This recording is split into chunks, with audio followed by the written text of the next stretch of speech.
Sure. There we go. Hello, chat. If you're wondering why there was that immediate initial let's go, yeah, it's because there was a glitch. Um, I want to before we get going, before we get started, I want to echo. How is there an echo? There, Swift, Swift, don't lie to me. I'm echoing? Why? Why would I be echoing? I shouldn't be. Oh. Well, they can't hear you guys. All right, that was Swift. Okay. So, before we get started, I just want to show off that popcorn. See, popcorn. Popcorn made us this. See this? Like there's this. Like this has been updated because Do is now Dav Strader. But we also have this now. They still can't hear you guys. I'm doing the intro. Shut up. But so we got this now for for fanfic nights, and whenever I do games, we got this, and whenever I have to step away, we got this adorableness. Now something I find hilarious about this. Something I find hilarious about this is that Vega, the black cat, is usually the one that lays down on the desk, not on the desk, on the chair. But I was going to point that out to Popcorn, but then I realized that a black cat on a black chair wouldn't look very good on the image, so I just shut up. So, yeah, guess what, everyone? We are live, ladies and gentlemen and NB pals, whatever you might go by. Welcome once again to Homestuck. Well, sort of. Since Homestuck is doing a Jailbreak reference, we thought we'd go to Jailbreak, one of the original MS Paint adventures. The original made on a forum before the actual website existed. So before we actually get started, let's introduce everybody. So you might notice on the upper right-hand corner, we have another person in chat. That's Haven. For those that haven't been around this channel for a while, Haven is one of our original peeps. Like, you know, camera, no. They've been around for a while. However, their work now makes it so they can't really join us anymore. The OG of OG, they say on the server text chat instead of talking because they're on break at work. So they're mostly here to listen in. They are the legendary Haven. Yeah. They exist in myth only. They're from the old days before I did Homestuck. But you know, work has... I love that before Homestuck counts as the old days now. It still feels like a new thing we're doing. But we also, so they're not going to be speaking. They're just here to listen in while they're on lunch break. Just so you understand why they're up here in the aether. But we also have Do. Say hi, Do. Hi, Do. They're also, as I said, they're also Dav now. They retook the test and they're Dav. We also have... I am a Knight of Time, and it feels really cool. And we also have Ginger. Say hi, Ginger. Hi, it was my idea to start with Jailbreak today. And we also have Popcorn. Hello there. Omnipresent Popcorn. How's it going, guys? And again, I think we only have Popcorn in chat, but everyone give a huge shout out to Popcorn for making those various tile cards. Mm-hmm. Yeah, they look amazing. I'm so happy we have those. Yeah, instead of the generic stuff that we've had in the past. It's really nice to see. They're so pretty. Yeah. Thanks, guys. So, as I said, we're gonna be reading the original MS Paint adventures. I'm gonna be doing the narration as Gilbert Gottfried. And everyone else are gonna be doing the commands.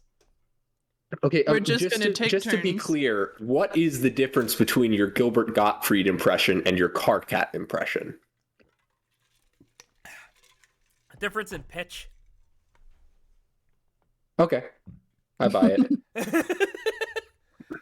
All right. Start Jailbreak. And yeah, I think just to make sure we're all clear and don't start talking over each other, we're taking turns reading commands basically in the same order we introduced ourselves, right? Yeah. Sure. Cool. You wake up locked in a deserted jail cell, completely alone. There is nothing at all in your cell, useful or otherwise. Ignore the key on the floor. So do it. I think that's you. Oh no, I started the jailbreak adventure.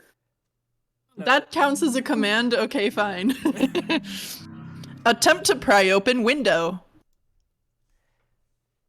There are no objects around with which to pry open window.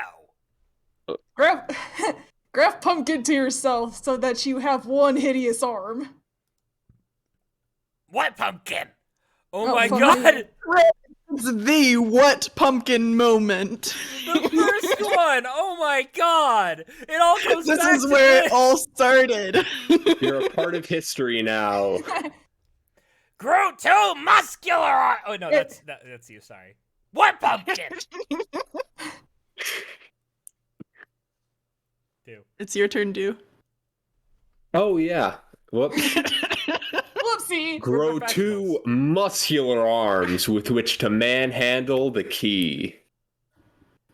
He already has arms, stupid. Look for keyhole. Whoop. Throw the key down to that guy so he can open that door. It lands with a loud metallic clank.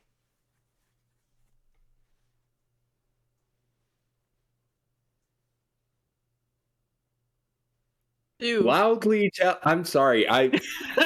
Oh my god. I'm just astonished by the level of craftsmanship behind this comic. Loudly I tell don't miss this these guy. shenanigans. Anyways, goodbye. Bye, Haven. Bye. Bye. You heard her voice, Loudly everybody. Oh my That was god, a wild. blast from the past. I assumed it was a weird part of Popcorn's soundboard at first. But anyway, loudly tell that guy to pick up key and try it on the door. Despite your bellowing, the man casually opens the door and leaves. Bellow! He out the window in an attempt to bring him back. As you turn around to unzip, you notice another keyhole. You idiot! Open the door, shithead. Wonders where the fuck that pumpkin went. Go dance. Myopy? Cheap.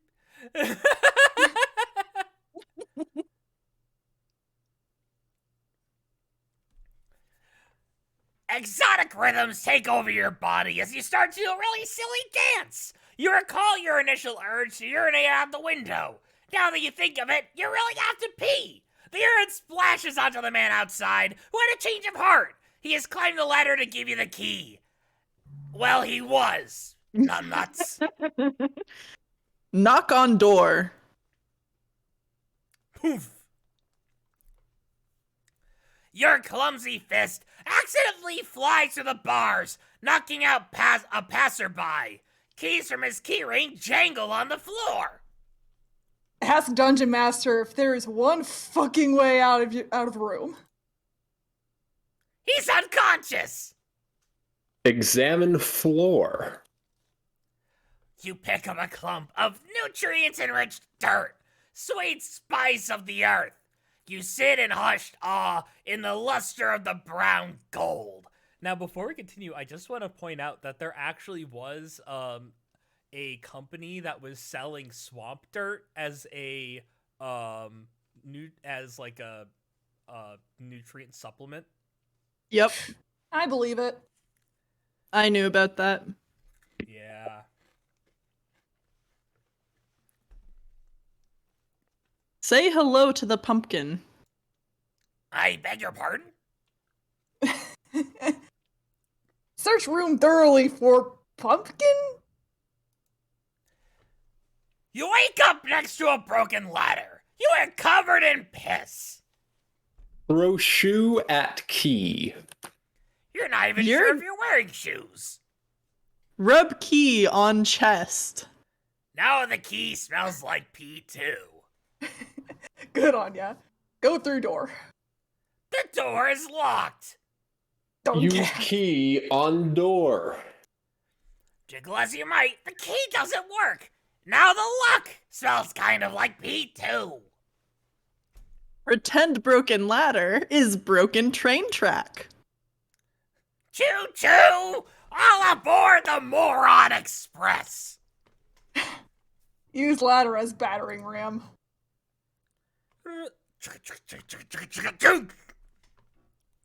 Well, Talk to the guy in the jail cell. That's you. I'm so used to doing commands. I keep having to stop myself from reading the narration. I'm just here. hey, that's my line. Whose line is it anyway? So dude was Yours. already saying talk to guy in jail cell. You yell to the imprisoned man. He yells back something barely audible to you. Ignore all future input from forum user Beetlejuice. What? So this was originally a forum game, so it makes sense that we're taking turns reading the commands because all of these came from different people on the forum where he was drawing this. Like, he wasn't just making it up. Like, he was continuing the story based on the suggestions from the forum users. Oh, was like a Homestuck started until it got too popular. Yeah. The forum users in question had really bad inputs.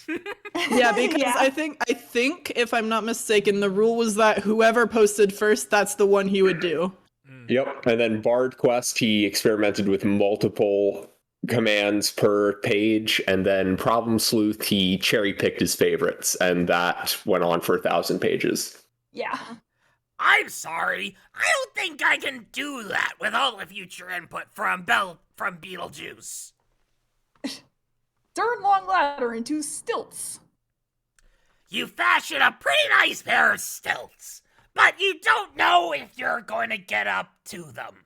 If only you had broken the other half of the ladder in half, you might have been able to climb onto the stilts with it. Hook key to the end of ladder and extend it to jail cell guy. Hey, good ideas are allowed here. Since the whole ladder was approximately the height of the window in the first place, half the ladder's height will not nearly reach.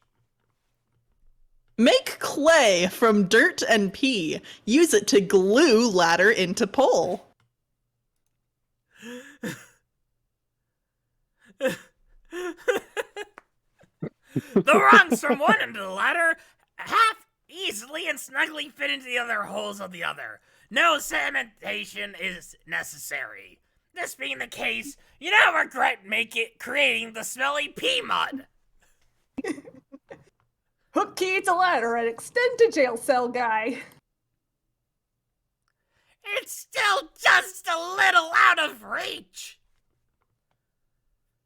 Toss the contraption into the air to give it added lift. Ding. Voink. Grab. With a little too much gusto, you send the ring sailing too high. Drill a hole in the floor. You are not this guy.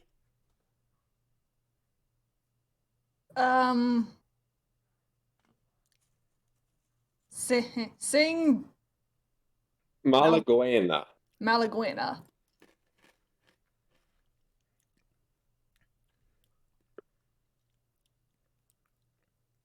The hell? You're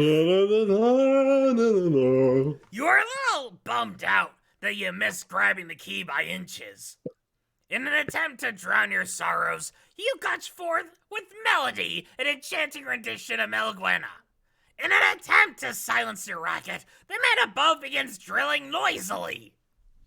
Hollow out pumpkin. Wear his helmet in case ceiling collapses. You are quite certain there has never been and never will be a pumpkin in this room. Keep singing until guy drills through floor. You sing so hard you topple backwards over the pumpkin. As you lie on the floor looking up, you see the tip of the drill penetrating through the ceiling. It looks just big enough for a key to fit through. Serenade the guy about how you want the key. It would be really great if you would give me the key.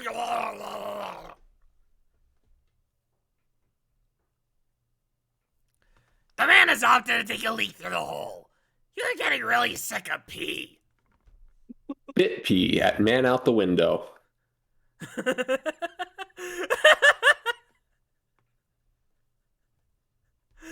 What I'm sorry. Trying so hard to keep it together to keep reading.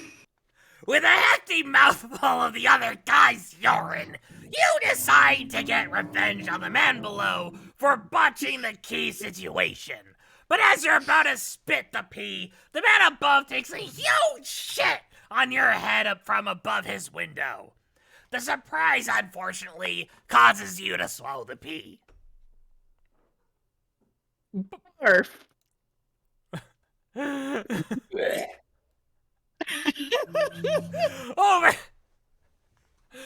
Overcome with nausea from the foul chain of events, you vomit. The man below has almost completely reconstructed the ladder, using the same method he used to build the stilts. He is nearly up to your cell when he is met with a face full of regurgitated urine. Yike, checked on knocked out guard. He's really down for the count. Try waking him by peeing on him.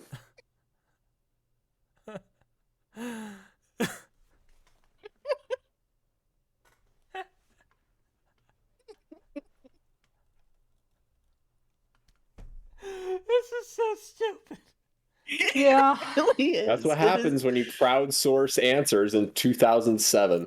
I mean, Actually, Literally. probably now as well. yeah, I was gonna say, like, even now, this would probably be an issue.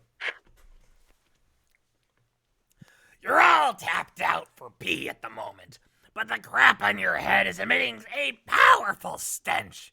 The odor wakes the guard, who suddenly remembers your assault. He enters the cell to beat the shit out of you.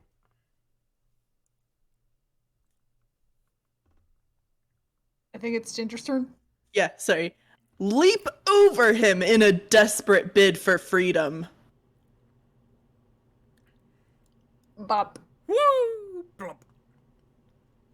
You carelessly trip over a pumpkin, which has clearly been in plain sight this whole time. You knock the man backwards into the door, slamming it shut. The guard is unconscious again. Well, eat the pumpkin. You suddenly wonder what happened to the poop on your head. Use guard's pants to lasso keys through the opening and door.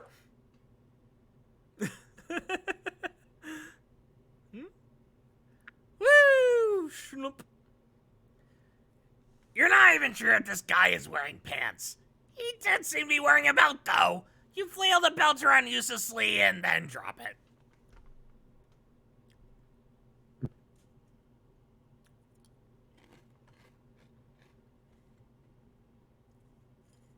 More like a Who's- pumpkin. Whose turn is God. it now? Yours? It's my turn again? Sorry, I keep losing track. Okay. Use guard as battering ram on door. Gloosh, gloosh, gloosh, gloosh. 2007. Yeah. I mean, I would say this would still happen now. The internet Quite is a possibly. weird place. It really is. True. He's too heavy to lift completely, so you drag him loose to the door and prop him up. Then you smash his face into the door repeatedly. The door holds fast. Apologize to guard's body. This does have some very distinct 2007 energy, though. Yeah. What the fuck?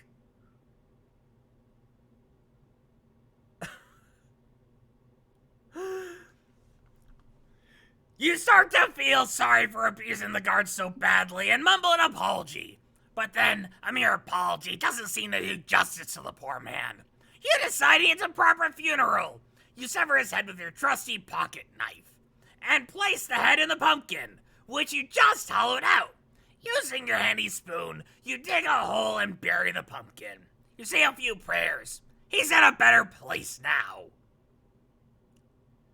Status.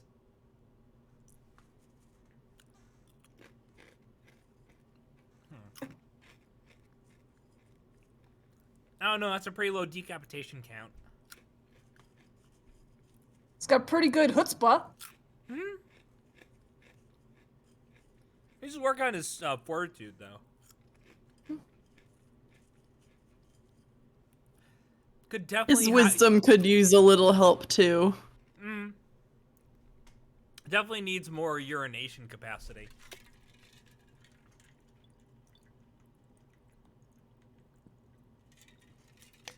Or, you know, more, or he needs to be able to use his own poo. That'd be nice. Unpause. You know, it just occurred to me that somebody in the forum actually would have had to put in status. Yeah. Huh.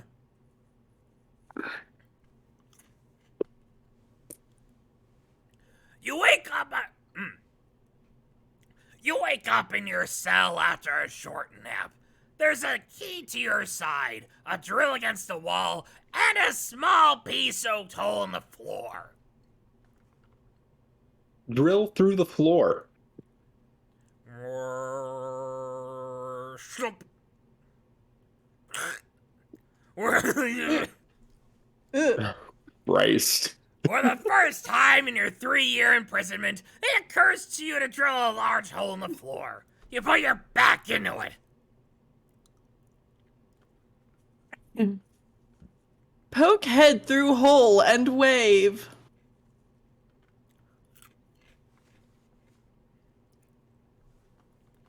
You are delighted to see your neighbor. You decide you are long overdue for a proper greeting. Your oversized cranium gets lodged in the hole. You are stuck fast. Wave legs in the air.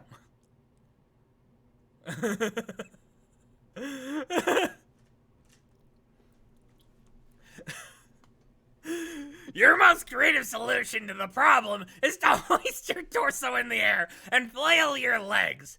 It's easy working, then something goes wrong.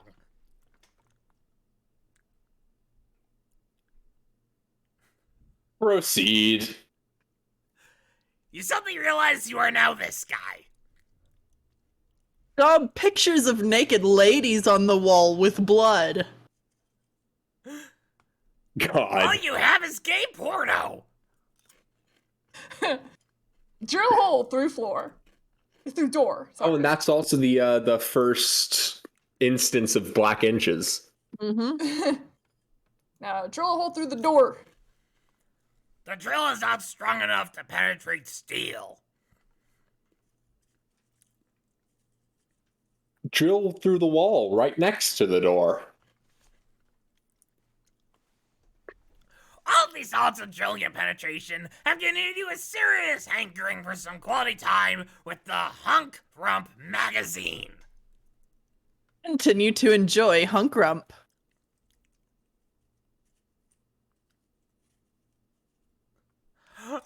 What? Gotta give him some alone time. You are putting the finishing touches on a robot you have built from ladder pieces. You are soaked in regurgitated urine and have this activity and this activity has been a nice diversion. You call him Logorg. He is magnificent. Command Logorg to dance. Dance. With commanding authority, you issue the order. Logorg has no brain or motor or any moving parts. Use Logorg as a battering ram to open the door. From atop your great mechanized mount, you command Logorg to break down the door like a huge battering ram. Your brain inside Logorg's head.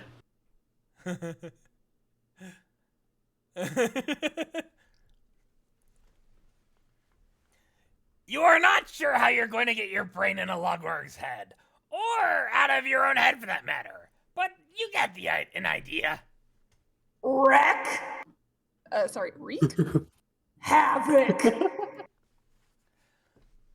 Logorg has no moving parts. You can barely move inside your new wooden prison. Make a little love.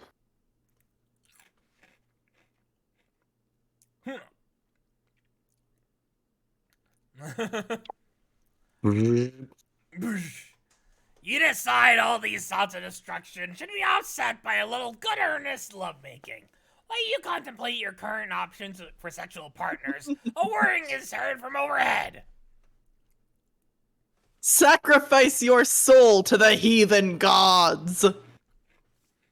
You consider doing a lot of stupid things before, but this idea takes the cake. Rebuild Logorg. From the Logorg ashes arises a phoenix of Drillgorg, supreme next-generation mechabot at your service. Get down tonight. You were really excited about the Advent Drillgorg. You have no choice but to totally get down. Festivities and gyrations may or may not continue into the evening.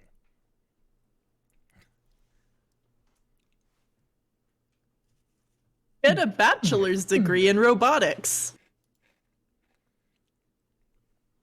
You don't even know where to begin addressing how stupid that idea is. Examine that rope-like object. Oh god.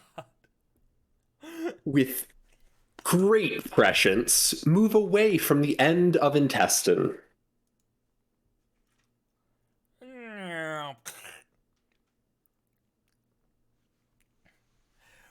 With great presence, you move away from the end of the intestine, and your robot gets dead. Make a robot out of that guy. I don't think I'm familiar with it. Make a robot out of that guy. Cry. Keep crying, baby. Crushed by the loss of your prize automaton, your son of lumber, you are reduced to tears. The other guy consoles you. He thinks he has something that might cheer you up. Pause. Unpause. You and your newfound buddy stand face to face, wondering what to do. The shattered remains of Drillgorg rest in a tragic heap. Oh, we get a choice. Do we climb intestine or be the other guy? I'm leaving this up to you guys. I think we be the other guy. All right, let's open it in a new tab so we can come back to this point later.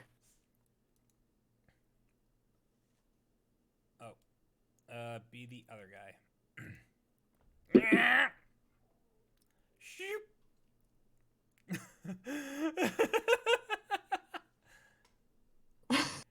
Oh, my head!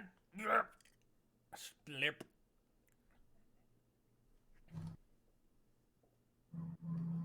With great exertion, you attempt to disembody your awareness and move it into another person. It seems to be working, but it is not as you hoped. You wake up to the ghastly discovery that you have no head, although your entrails are spilling out of your abdomen. It's quite painful. You're flying into the wall suddenly. What's happening? The trauma was too much for your system, and you expire a second time. Your awareness passes on to this guy.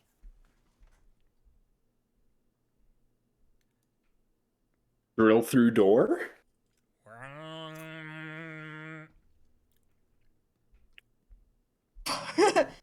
The The common material purifier.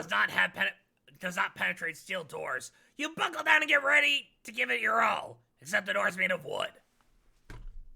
Place head on X. Shump. Wow. Attempting to place your head on X, you bump the device, activating it. It purifies a pumpkin that looks like it's seen better days. Open pumpkin and cuddle whatever is inside. Yay! Do you have a children cheering sound on your board? That's the spice. You remember this guy. You murdered him and you smashed his face against the door. And then you decapitated him because it was the only decent thing to do. You're so happy to see him again. God, that pumpkin looks delicious.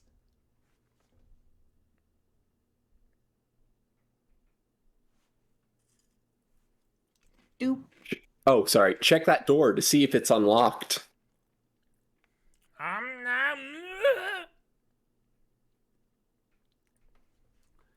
Your curiosity about the door gets the better of you, but you try to sneak a nibble from the pumpkin nonetheless, and then get crushed by pumpkins. Build pumpkin armor. You gather up a couple spare pumpkins and cobble together a very smart-looking outfit. You feel invincible suddenly. Return to the courtyard and show off new suit. What? Through some act of divine collusion, you are drawn out of the broken door to look up. Greet him.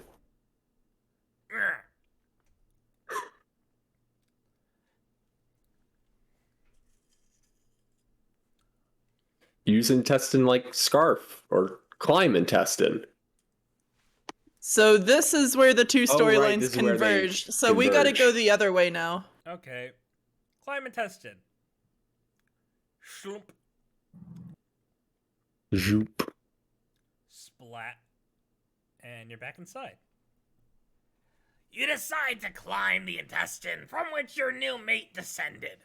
He thinks, what the heck, might as well follow. You both begin a perilous, smelly climb. The added weight causes a sudden jerk from the other end. You make it, though, but your partner is not so lucky. With a great sense of accomplishment, you survey the room. Wow, what happened in here? Clean the place up a bit.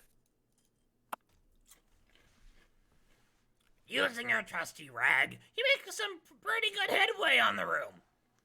You notice a patch of dirt where it looks like something was buried. Eat whatever is in the hole. You firmly resolve to eat whatever you unearth from the hole, no matter how unsavory, when suddenly the dirt collapses. A void in the floor is left behind. You'll have to make some other dinner plans. Dig deeper. Search for Prime Minister's gold hookers.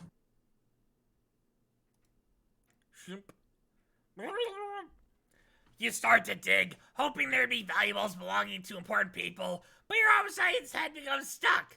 There is something oddly familiar about the situation. Ease head out of hole. You begin to gently squirm and wriggle when you start hearing an eerie buzz around your head. Carve holes for mouth and eyes. Much better. Now you can see through the thick flesh of the vegetable. That's using your gourd. Go to window to show off. Ah. Go to window to show off a new helmet. Through some act of divine collusion, you are drawn to the portal to look down. Greet him.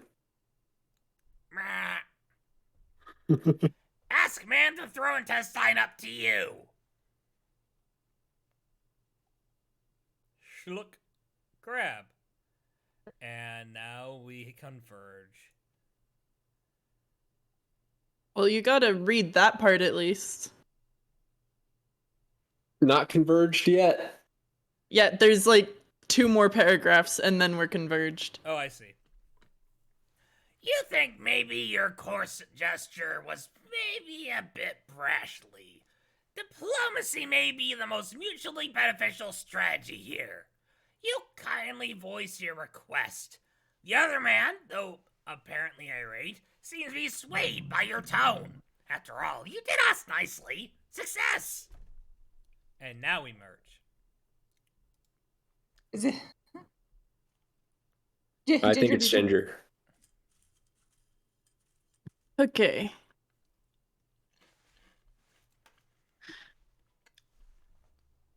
I think I'm at the right spot now. Eat the pumpkin portions just cut out of the head. No. No? Use intestine. Okay. Use intestine like scarf and climb intestine. Swoop. Hoist, bam. Boom. Boing, boing. Sloop. Hun. Bump. Oh. You sling the intestine around your neck like a shawl. How glamorous! I'm ready for my close-up, Mr. DeVille. And then everything goes wrong. Eat the pumpkin portions just cut out of the head, pumpkin.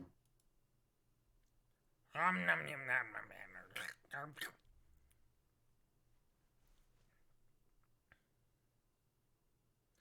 Damn! The pumpkin portion is a little too big for the mouth hole.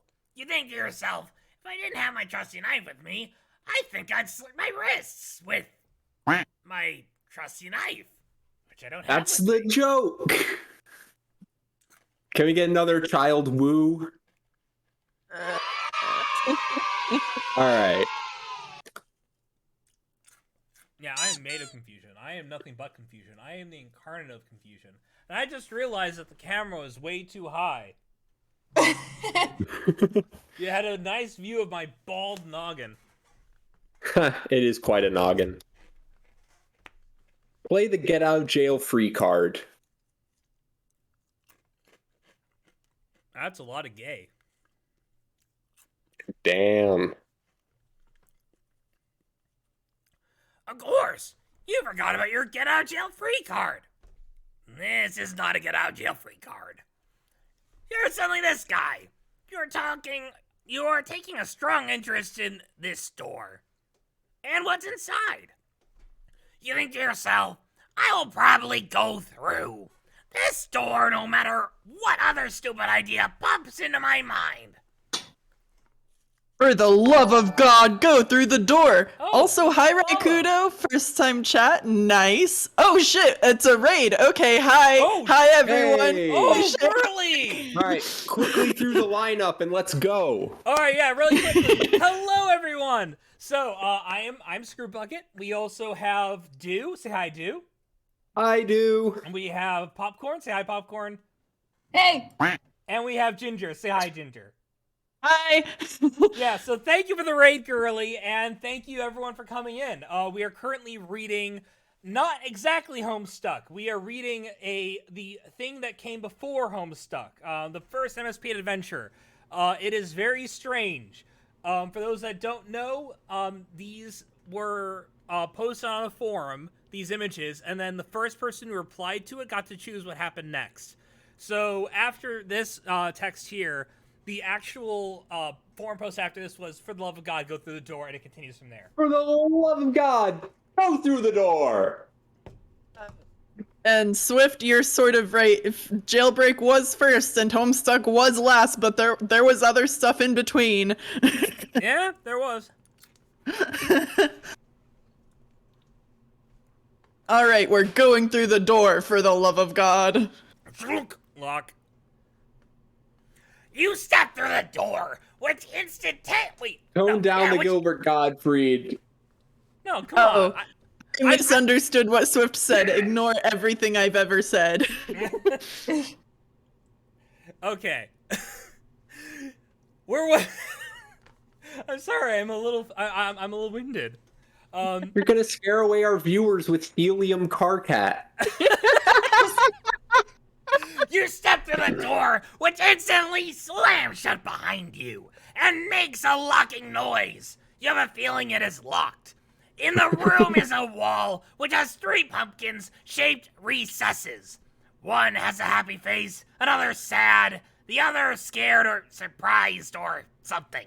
There is a fresh pumpkin on a pedestal and a carving knife next to it. The room seems to extend very high up. It might even go all the way to the roof up there. Carve the pumpkin into a surprised face. With your most determined face, you set about turning the pumpkin into a work of art. You really suck at carving pumpkins.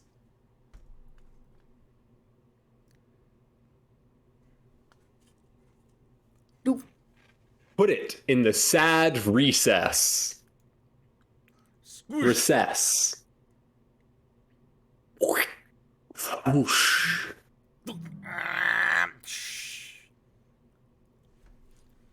You are not deterred by any theoretical discrepancies between your handiwork and the pumpkin speck, nor do you feel you have to put the pumpkin in the correct recess. Fits like a glove. Removing the pumpkin from the pedestal may have triggered some event, however. Drink as much as you can, as fast as you can. I love his utterly confused. Oh, hand. What?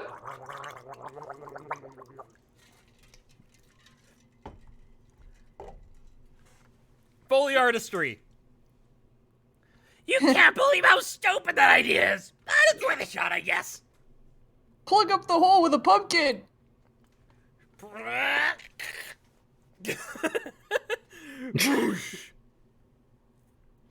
You figure it's about time you took off this silly and uncomfortable pumpkin armor and put it to good use. There must be something that you can use to stop the terrible flow of water. Possibly some mechanism. Maybe right in this room. Carve pumpkins to match the faces on the wall and put them in.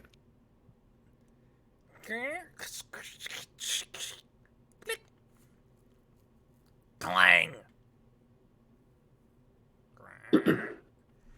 Maybe it's the surging, cruel water, raising inexorbitantly, but you're suddenly much more inspired to put concerted effort into refining your craft. You hone your willpower into that of a master sculptor. Each slice, each contour of the knife bends to your will. Yes! Yes!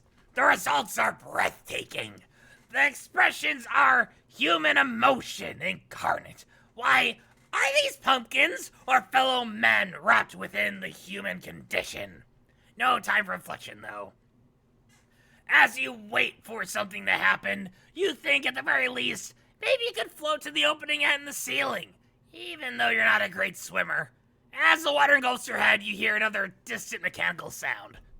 Oh shit!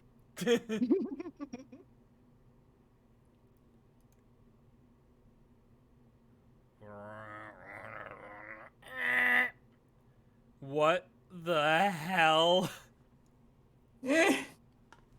Oh no.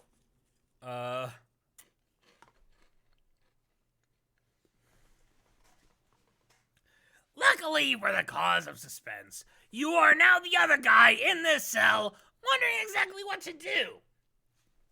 There is a noise. The secret door opens to the adjacent cell. These two have been long dead. You wonder what kind of moronic adventures they were up to. You guessed, you'll probably never know. Oh no, we're gonna get a time loop, aren't we?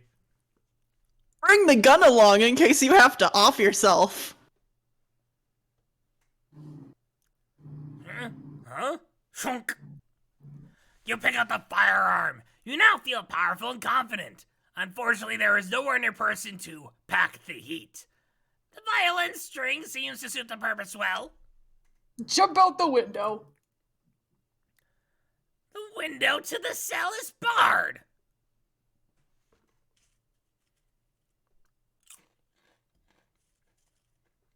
Do. Try to climb up the rope thing. Sorry, I was muted.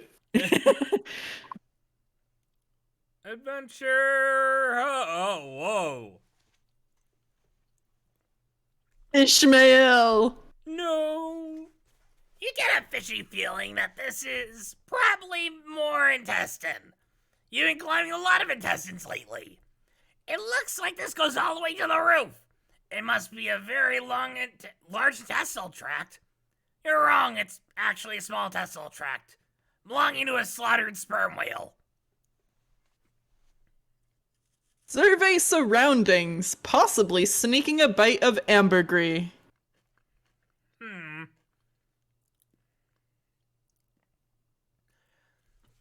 There is quite a panoramic view up here. Surrounding you mostly is other prison buildings. Who knows how many poor souls are trapped in this idiotic facility. Directly in front of you is another building. You hear water gurgling from it. Just beyond are some mountains, which might make a nice place to escape to, if possible. You're not really sure what ambergris is, but you have a feeling it will be essential. You grab a liberal dollop and stick it on your pumpkin. Use harpoon to get across to building and shoot down hole. Shunk. Achoo.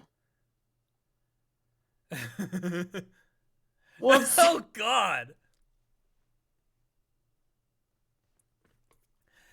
Why? Why would you do this? You pry the harpoon out of the whale, load it in the barrel, and fire. The pulley mechanism yanks you swiftly to the other rooftop, readying your pistol to be fired indiscriminately into the void below.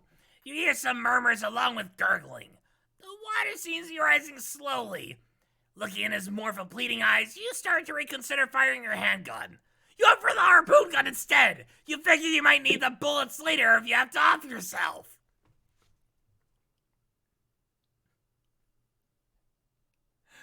Oh, no.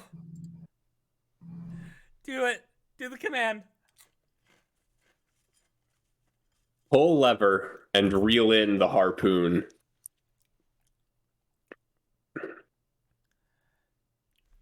Oh, you think you got this figured out now.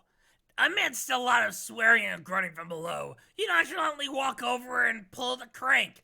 Amusingly, this will trigger something right away, presumably with respect to the bars. You reel in the harpoon. The bars stay put, but a letter emerges with some kind of control panel next to it, a good ways down. Apologize to the man.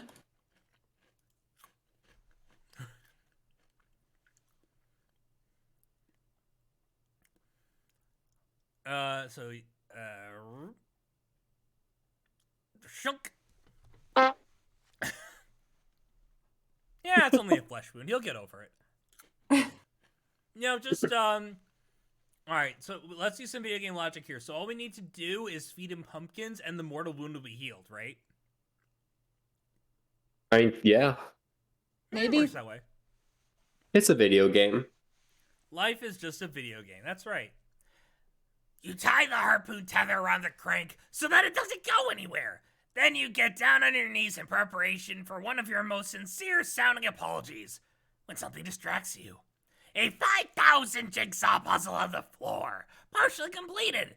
It looks like a picture of a kitten. This looks like so much fun. Ginger, think? Yep. Ask Harpooned Man where rest of the few thousand pieces are. He can't hear your question and really doesn't care to listen at the moment.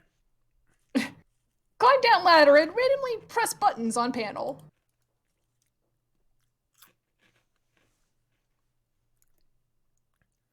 Clang. Zip. Shunk. Chunk. Oh, karma. You get your button-pushing finger ready for a field day. You're disappointed to find it's a simple switch. You pull it nonetheless, and get stuck.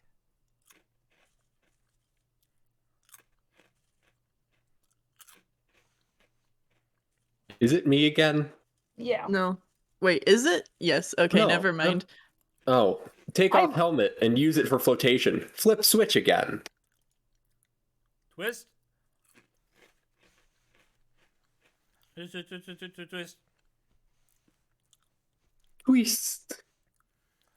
You struggle to remove the pumpkin, but it is swollen from absorbing too much water. You express your current emotion. You try to twist it to the frowny side, but it gets stuck halfway. Though blind, you still manage to scramble over and pull the lever again. You are now the harpooned man. Point Hugifier at Pumpkinhead and activate!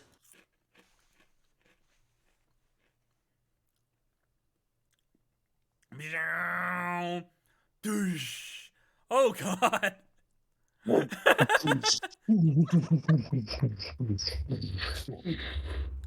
You can't imagine what the strange device does, but it beckons you. There are 3 settings on the dial. You leave it pretty huge. You don't get carried away. You are that guy. Look around and think, guy, for quick thinking with harpoon.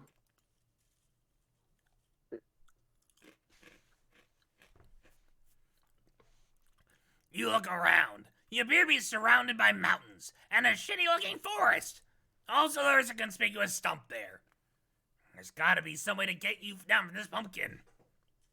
Load gun and fire at stump while singing King Henry V.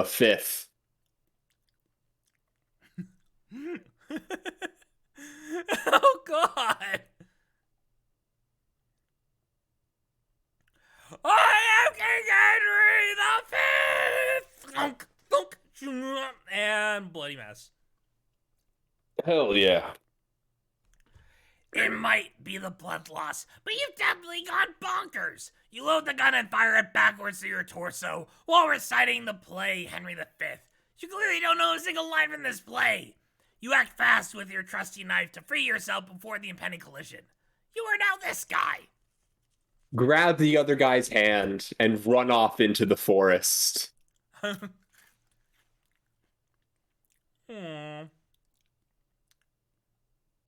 Chunk. Bang. Game over. Yes. Finally, free at last. Though the victory's bittersweet.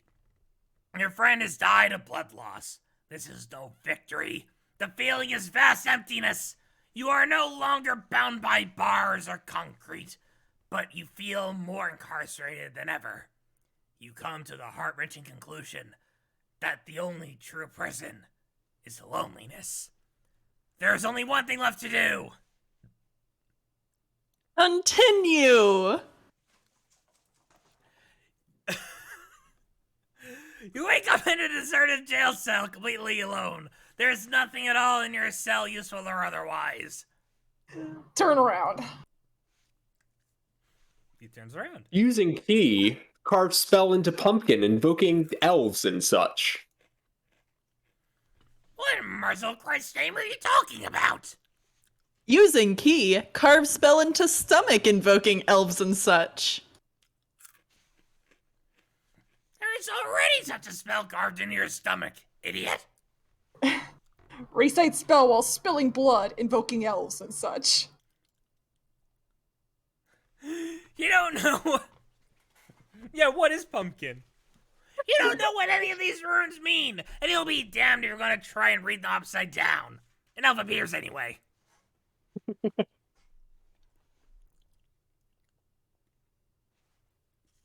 Dude. That's popcorn, isn't it? Oh, I just read. Oh, I'm sorry. With your with your trusty Hunks Junk magazine, forge a sword. You now have a sword. Sword.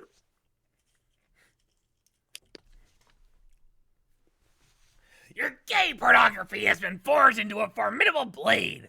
He also saw a picture of a penis and has started to cry. Strike the elf!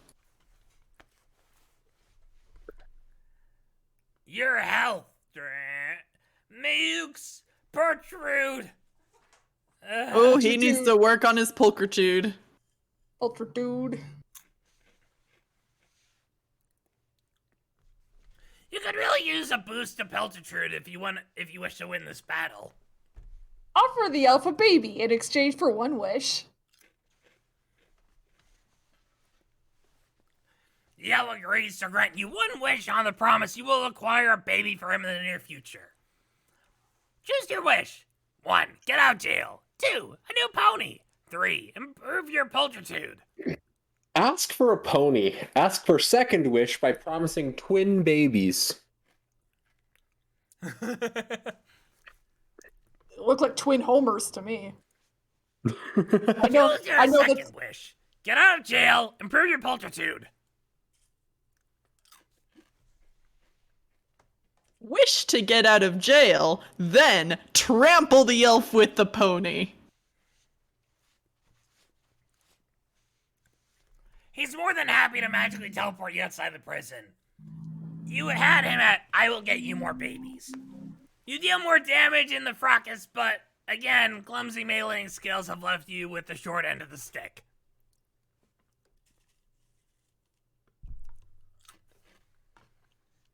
Cut open the horse to sleep inside for the cold night. Good idea. Glunk. Hey. You seem to forget your sword is made of paper, and really isn't capable of cutting anything open. However, with the ponies already at weak in health, the blow is just enough to take him to critical condition. His Peltitude takes a hit too.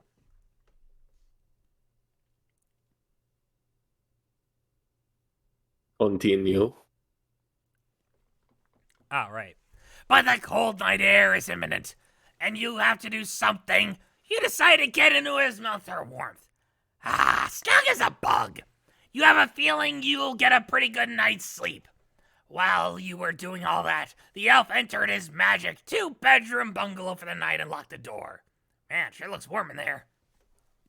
Cast Fireball at Bungalow, so you stay extra warm tonight. Just fireball. Just fireball. You crawl out of the mouth of the bitch's horse slobber.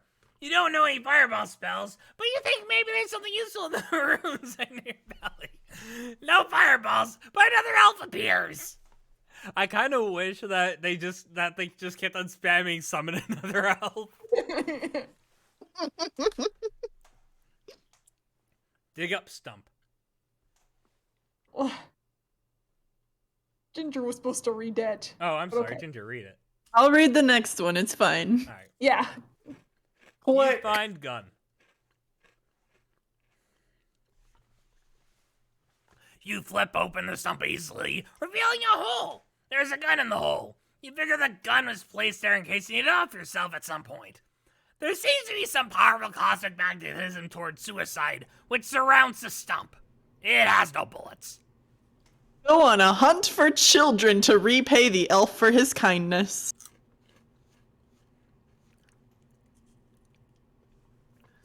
There appears to be a bus full of children on a field trip coming down the road. You wait to spring the ambush. Unfortunately, none of these children appears to be a baby. Jesus. Give bus of children to elves so you can go inside.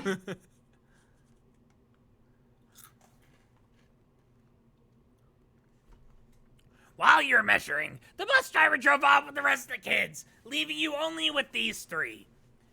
You see if you can interest the elves nonetheless. They are apparently unmoved by the offer. Tie kids together with the horse and use as battering ram.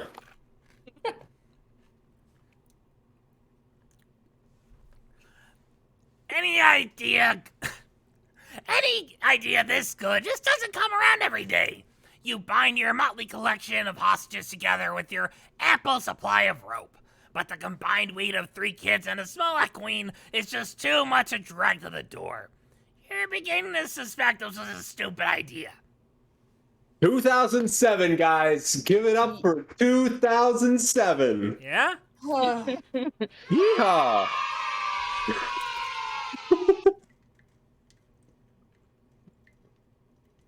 Is it my turn again? Yes. Okay. Throw 2 kids in the chimney. Maybe it'll smoke out the elves. You order the children to climb the house and go down the chimney. The horse tries to gesture that the gun has no bullets. Continue your downward spiral of mental instability.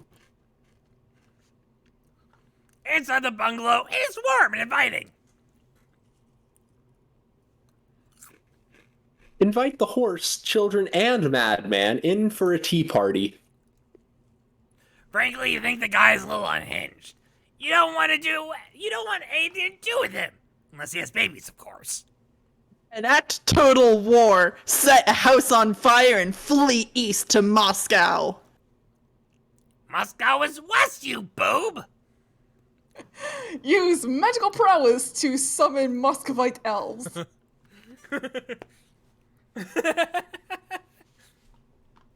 You don't know the spell for summoning elves, Russian or otherwise, and the only known spell is carved into the belly of that lunatic, and you're not getting close enough to read it. The only spells carved into your bellies have nothing to do with elves. What you can decipher of the runes, you think it has something to do with summoning vegetables. On the other one may give you an elevated mystical companion with animals or something. What a lame-ass spell. Use runes to commune with Pony and feed it a magic carrot.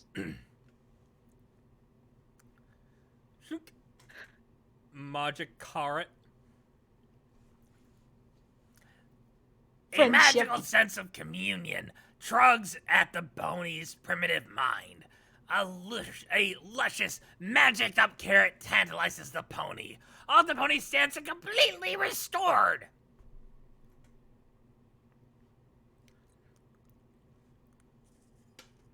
Bite off your own leg and use it to play fetch with the pony. So, what were these people thinking? Internet. Random equals funny. That is definitely 2007. That does not sound like an enjoyable activity for either party. First, be the pony. Second, trample the children and the man. I'm sorry, but I'm not familiar with the command, be the pony. You can see there's a lot of things here that you can see like translating into Homestuck. It's very interesting. Yep. Oh, yeah. With elf powers, order the pony to trample children and man. You really put your back on this enchantment. You will coerce this pony towards murder come hell or high water. The pony wanders off and snuggles in a bed. He looks really warm and cozy. You are now the pony. Enjoy a restful slumber. You win! Doodly doobity doop doop doop. Yay! Well, And with that, let us begin our Or The yeah, nude. let's Let's move on to the the new good Jill. one. I do want to thank everyone who came with the with the girly stream who stuck around. It is very much appreciated. I know Yeah. I am not the guy you came to see, and this is probably not what you were expecting to find, but I appreciate you sticking with it. Yep, let's move on to Homestuck now. Yeah, good idea. Let's continue our much more skillfully drawn adventure. Let's Hell go. yep. Oh hey, I'm the narrator again. Yep. Yay! Wait, no, you're the narrator because it's Jack. Never mind. You wake up locked in a deserted jail cell, completely alone. There is nothing at all in your cell, useful or otherwise. Jack, attempt to pry open window. There are no objects around with which to pry open the window. Look at that! The frame is precisely identical to the previous frame. You advance to nothing whatsoever with that dumb idea. Do you realize this adventure is nearing 5,000 panels? And now we have to watch you flounder around in a jail cell for God knows how long? Exactly how many panels do you want this to go on for? Over 9,000? No one wants that. Nobody even wants to hear the phrase over 9,000. That actually aged very well. You need to begin making better decisions if you want to escape. I disagree. I want all the 9,000. Jack, get key. What did you not understand about the statement, there is nothing at all in your cell, useful or otherwise? There is no key. Arrow. It is an extremely crude drawing of a key on the floor. Really, the drawing is so bad. It's ridiculous to think that some prankster thought it would fool you, which it did. Whoever drew this key, it was clearly employing the most primitive drawing tools available. You are obviously being fucked with in this stupid jail cell. You expect that you will continue to be fucked with, and it makes you wish you could stab something. Triple negatives are pretty high, dude. Jack, get pumpkin. What fucking pumpkin? There is no pumpkin. Once again, there is nothing at all in your cell. Useful or... Oh, God damn it. Okay, a pumpkin appears. You guess it must be feeding time for the prisoners. These Prospidian jails are like luxury suites compared to the penal system on Durst. Should be the softest time you ever did. Consume pumpkin. What a horrible idea. You don't eat fresh produce. The thought is revolting to you. What do you think these sharp teeth are for, or what's left of them at least? You'll have to make note to file a protest with your lawyer. Complain of cruel and unusual treatment. Their coddling criminal justice system will undoubtedly see to it that you are given some proper meat to consume. Perhaps a prime cut of filet mignon, as if you are a guest of honor. What a bunch of powder puffs with all their namby-pamby morals and compassion. This kingdom makes you sick. Look out window. You step up on a little Kirby thing to get a better look outside. Can't make a plan without getting your bearings. Arrow. A lone sentry is on duty below. You shout a few obscenities his way. You wonder aloud what a guy has to do to get a decent meal around here. Hey, you're talking to that guy. It's no use, though. He ignores you. Just look at that stoic face. The unshakable discipline, the stalwart sense of duty and pride. This is what it means to be a member of the Prospidian Royal Guard. What a load of shit, you grumble to yourself, but loud enough for him to hear. I wonder if there's a ladder somewhere near here. Inspect pumpkin. Oh, that guy won't be of any use. You doubt you could even manage to lure him into your pissing radius, magnificent though it is. You give the pitiful gourd a little kick. A terrible thought occurs to you. What if you have no choice but to eat this awful thing? You can't let it come to that. You have to get out of here. Hold on, what's that? Take a closer look. Eureka! Droll, you beautiful bastard. Looks like he snuck something inside the pumpkin to help you escape. Probably a bomb. You're going to have to remember to give him a promotion when you get out of here, or at least reduce his daily newspaper floggings. Need to think of a way to get the bomb out of there. Can't just smash it with your foot or it might explode and take your leg off. Too bad they confiscated your knives, or you could slice this thing open neatly. Maybe carve a funny face into it. You bet you're the first guy who ever thought of doing that. Search for carving apparatus. Oh, hang on. You remember seeing some pointy things just outside the window. Luckily, both kingdoms are totally covered in pointy things. Can't swing a dead cat without impaling it on one. Take pointy thing. You snap off a golden pointy thing. Should be sharp enough to do the trick. Carve pumpkin. It slices through the meat of the vegetable like a sharp spire through thick squash. This is working so well. Who the hell needs trusty knife when you are this resourceful? Screw knives! Oh, you take it back. You can't stay mad at knives. Huh? I really need You to figure out can my camera taste- situation. You can taste your liberation already. You can't wait to hear the sweet ticking of the bomb that is definitely in there. That will be the sound of freedom, you decide. You pull off the lid to reveal Arrow! a whole bunch of knives. That's a lot of knives. Arrow! God damn it, Droll. Arrow! So dumb. He's not the sharpest tool in the shed. Although, now that you think about it, he might be by default, since he just sent you all the sharpest tools in the shed. Ah, well, you could probably get some use out of these. You've never once been disappointed to receive a pumpkin full of knives, and you're not about to make an exception. Yeah, letter openers are kind of shit. True. I just use a pocket knife instead of those. Oh, empty pumpkin on floor. You take a quick inventory of the smuggled contraband. Hold on. Looks like he snuck something else in the pumpkin under all the knives. Something compromising. Examine compromising material.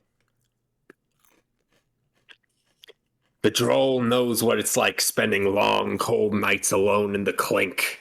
A man needs a little reading material to keep him company, if you know what he means. Oh no. If your skin wasn't made of polished jet black carapace, your cheeks would be turning bright red.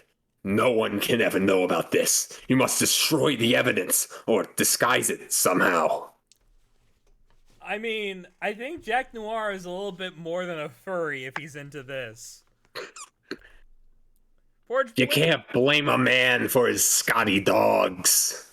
Maybe he just really likes cute puppies, and being that he's from Durst, that's embarrassing. Of course he does. I mean, no, he doesn't. Forge Blade out of illicit literature. None shall be the wiser. It is the perfect crime. When you bust out of prison, you should be locked right back up again because of how perfect that crime is. Throw a knife down there to get that guy's attention. That should get the guy's attention. Arrow. And he's dead. Unfortunately, it only keeps his attention until he dies, which is almost instantly. You need to come up with a better plan. While you would argue that random stabbings are their own reward, they aren't getting you any closer to escape. Examine exit. That door is locked tight. You're gonna need a key to open it, preferably one that isn't horribly drawn on the floor to taunt you. Knock on door. Maybe if you knock hard enough, in just the right way, at just the right time, wait for it. Wait for it. Wait, no, not yet. Wait for it. Wait. Now. Whop! Your clumsy fist accidentally flies through the bars, knocking out a passersby. King keys from his keyring jangle on the floor. Arrow. It's quite possible one of those keys will unlock the door, but they are all well out of reach now. What next, genius? Use knife to snag one of the keys on the floor.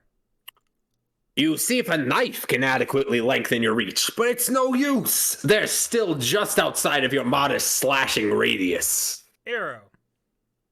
No dice. Need a different approach. Wait a minute. Another guard notices your unauthorized tomfoolery and radios for backup. Beckon the other guard over. He looks none too pleased at your misbehavior. This will surely result in reduced rations. You can expect to find a slightly smaller pumpkin in your cell come Skyer Eyes, mister. You keep beckoning him. Just a little closer. A little closer. Convince second guard to pick up keys for you. You use a little persuasion to see if you can get him to... No, Jack, no! This is not how you convince someone to do something. You're supposed to save the stabbing until after you intimidate him into doing what you want. How exactly is a dead guy supposed to pick up some keys for you? Arrow. Ah, real smooth, Jack. What's the plan now? To bury the keys under a growing pile of torsos? This is turning out to be the second shittiest jailbreak anyone has ever seen. What was the first? Oh, wait, we read that. Look We around the read room. that. The only remaining thing in the room worth noting is the other corner of your cell. Just a transport pad prisoners are supposed to use as a waste receptacle. These were decommissioned in Durst prisons a long time ago. Too many prisoner suicides and severed heads showing up in the waste bins. None of those auto decapitations were authorized with the right paperwork, so privilege had to be suspended. You hear the door open and slam shut. Someone else is in your cell. Welcome guest. Looks like the sentry phoned downstairs for a little muscle. It's one of the regulator lugs they use to keep the gen pop in line. This guy has an itchy baton wrist, and that look in his eye you know all too well. He's not leaving this room until one of you is good and bloody. Be the other guy. This is Ginger. You attempt to be this guy down here, but you can't be this guy down here because he's dead. But it does serve as a convenient cutaway for the vicious beating that is currently taking place in your cell. We don't need to be watching that kind of prison brutality. We take our sweet time looking at this dead body, while terrible noises can be heard from your prison window. Okay, that should be long enough. You can stop being this guy now. Jack, stop being that guy. You stop being the other guy in time for us to see that you have just finished quickly and cleanly subduing the... Jack. Jack, the man is dead. Stop that. Jack. Jack. Jack. Apologize to the guard's body. You start to feel sorry for stabbing that guy with 7 knives in the back and bashing his face into the door 89 times. Well, maybe not all 89 times. For the first 88, you felt pretty good, but by the 89th face bashing, you were definitely starting to feel pretty sorry. And by sorry, you guess you mean bored. Anyway, you mutter something under your breath that could easily sound like an apology to someone who wasn't listening very well. Give the guy a proper funeral. Whatever the state of your contrition might be, there can be no question about it. A man dedicated to the royal service deserves a proper and dignified burial. However, since there is no casket in your cell that is nearly big enough for this lug's hefty torso, you will have to improvise. I know where this is going. Seek alternative casket. Oh, you do you? Yeah? You sever the guard's head with your most trusted of all trusty knives and begin sizing up that hollowed pumpkin. It will definitely be snug, but you think you can make it fit. Make it fit. You don't care what anyone says. You say this pumpkin was made for this fucker's melon. Fits like a damn glove. Close it up. Perfect. A textbook burial for a man of honor and distinction. The sacrifices made by our public servants don't get anywhere near the respect they deserve, you think? Bring casket over to receptacle. His funeral will not be complete without a proper send-off. But a stinking garbage dump is no place for the head of a brave soldier to rest. No, you must first make some modifications to the device. Doing hard time behind bars will motivate a man to learn a trick or two when it comes to systems like this. Pry open panel with knife. You open it up and switch a few wires around. There! Now instead of a nasty old pile of rotting pumpkin matter, the destination should be the throne room of the Prospidian Palace. Surely the queen will want to be alerted to the noble sacrifice of this brave warrior so that arrangements can be made to honor the hero. Send him off. Whoop. Blue? Arrow. Shunk. Look inside. Arrow. You hear the door open again, followed by the sound of surly footsteps. Could it be that another glutton for a good face bashing has decided to visit your cell? Great visitor. Ah, you see. It appears there are quite a few said gluttons this time. Settle down, gentlemen. There are more than enough face bashings to go around. Quick, be the other guy again. You be the other guy again while they beat you senseless. Other guy be Jake.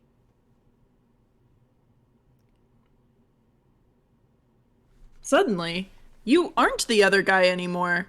You couldn't quite be the other guy anyway, since he's dead, even though deadness hasn't really stopped us from being guys before. Nevertheless, the dead guy starts being Jake, who is not a dead guy. Well, his dream self is dead, but his non-dead, non-dream self isn't, and that's the guy we're being. A guy who is asleep. That non-dead sleeping guy who is presently talking to a non-sleeping dead ancient spider ghost who long ago earned the achievement badge, Gift of Gab, and boy does she know how to use it. Jake, attempt to get a gab in edgeways.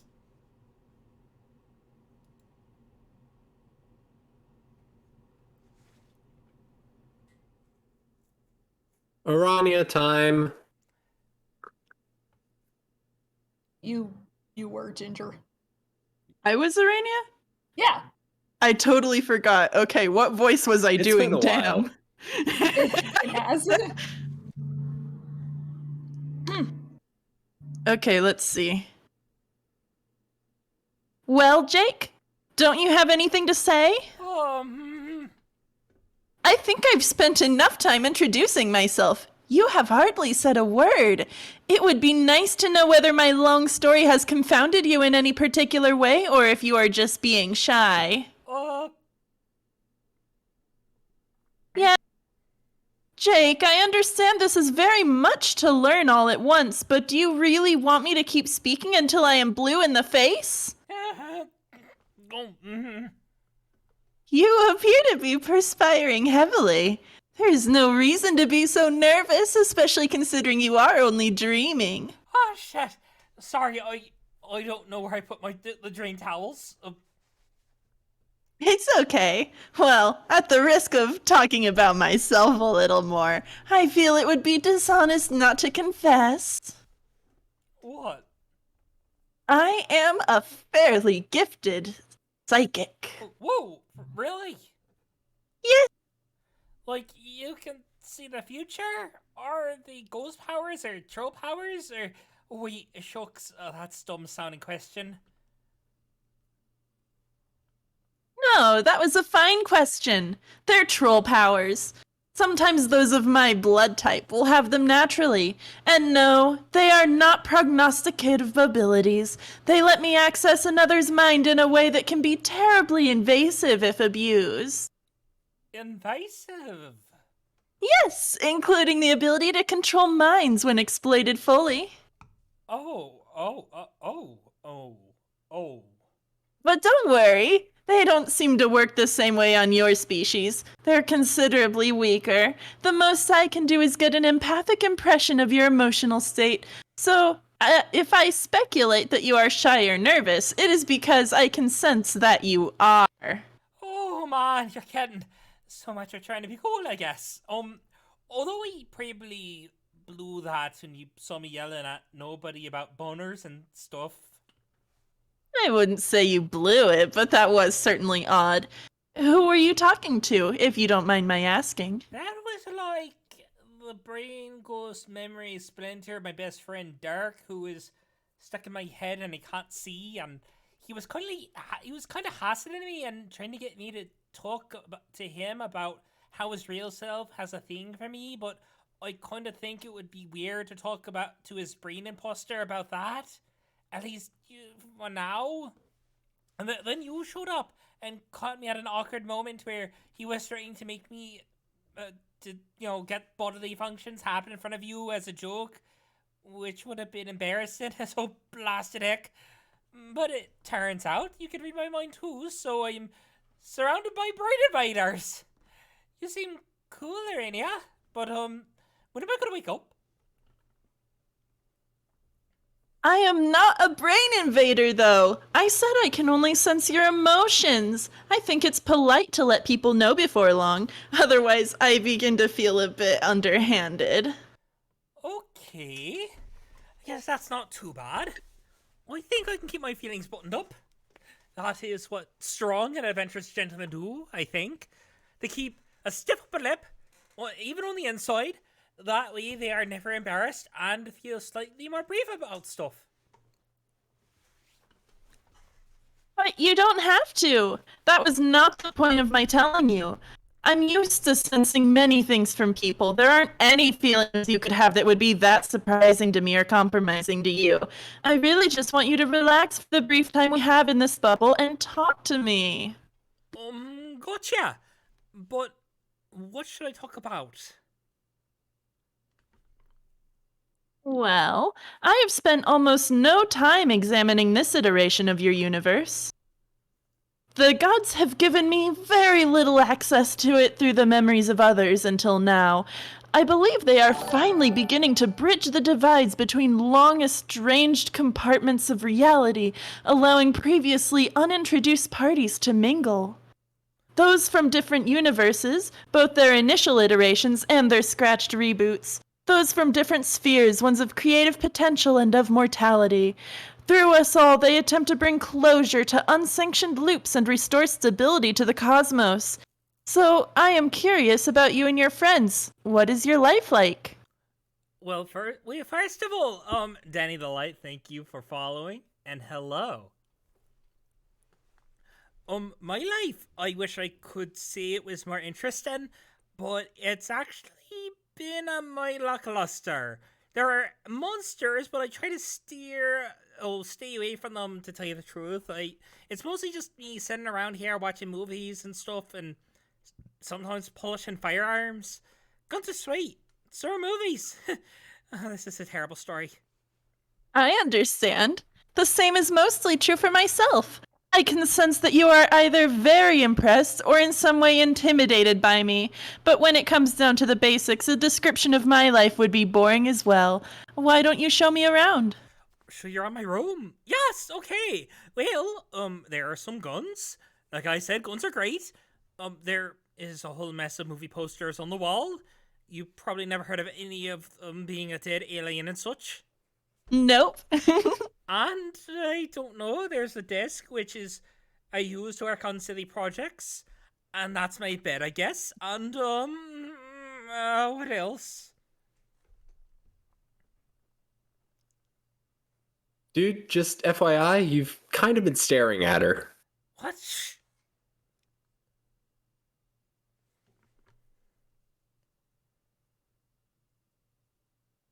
Ginger? Oh, right, sorry. What was that? Nothing. I'm not trying to fuck you up here, I promise, but you gotta watch what you're thinking, remember? Go away. Oh man, no, see that thought you just had? That's exactly what I'm talking about. She's a fucking empath, bro. She can pick up on shit like that. Shh, don't listen to you. Hey! Nothing, it's cool. You have got to be kidding. Did you seriously just think something that dirty? You must be doing this on purpose to spite me now. I mean, just wow, dude. That was X-rated as fuck. No, stop. You're talking about it. I can't help it. You are psyching me into having dirty thoughts. Get fucking lost, you interloping brain douche. Don't worry, I'm gone. It's like a goddamn peep show in here, and I feel like a sleazy piece of shit watching this from a dark corner of your mind. You have a graphic imagination, English. I'm kind of impressed. Shut up. They're just thoughts. It's not like I'm even trying to have them. They don't mean anything. Should I leave and come back during another dream? No. Arrow. Okay, then. What's this? An illustrated story of some sort? Oh, hey, whoa, let's not worry about it. It's nothing really. Here, give me that, okay? Why are you getting flustered about this literature? Is it pornographic? It does not strike me as indecent at a glance, though maybe our cultures have different standards. What? No, it's not that at all. It's just, I don't know, it's just a nerdy comic. I read, it's no big deal. There's gotta be other stuff to talk about. Let's see. Jake. Huh?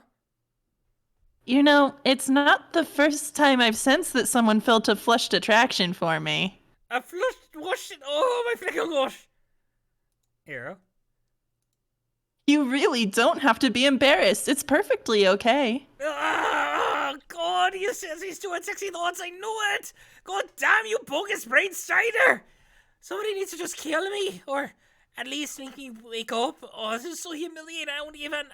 Could you just slap me really hard, if not in retribution for my ungentlemanly train of thought, then at least to just get me to wake up and save me from my own ceaseless buffoonery? Actually, I do believe it would be within the scope of my abilities to get you to wake up. But do you really want me to do that? Maybe? If it is true that you think I am attractive, then why wouldn't you want to spend a little more time with me? What's the harm? Are you really in such a hurry to leave and feel sorry for yourself for no explicable reason? Thank you, Danny. Well, no. I already told you, Jake. I am used to sensing many different types of feelings. It's given me a different perspective on emotions than most have. For most, the feelings of others are often a mystery, so they are prone to speculation and paranoia about the motivations of people they meet. The emotions of others can seem like such well-guarded mysteries. People begin to believe that's how their own emotions should be treated as well. So when someone can read their thoughts easily, it feels like a violation. But to one accustomed to reading those thoughts, there isn't the same perception of violation or secrecy. It's more like examining other self-evident facts about a person, like taking note of their appearance. It's still hard for non-psychics to understand this, though, even if you explain it to them. It can lead to some awkward relationships, unfortunately. I imagine it would. So, you've sensed it with other fellows had the hots for you?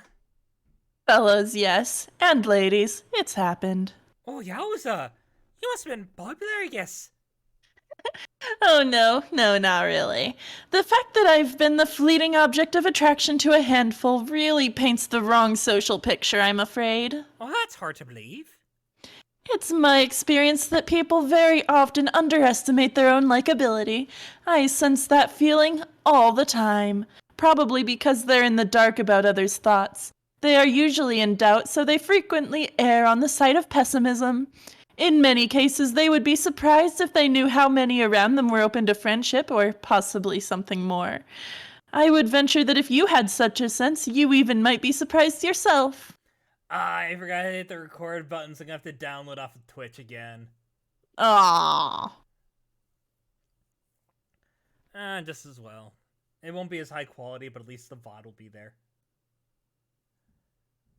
Let's not get carried away. That's you, I'm sorry. That's a laugh. I am quite sure that my only suitor is my best bro, and even then he is just a jumbled stupid pile of unfathomable ironies. I'm not even sure about that half the time. I wish I had your powers. That'd be top notch.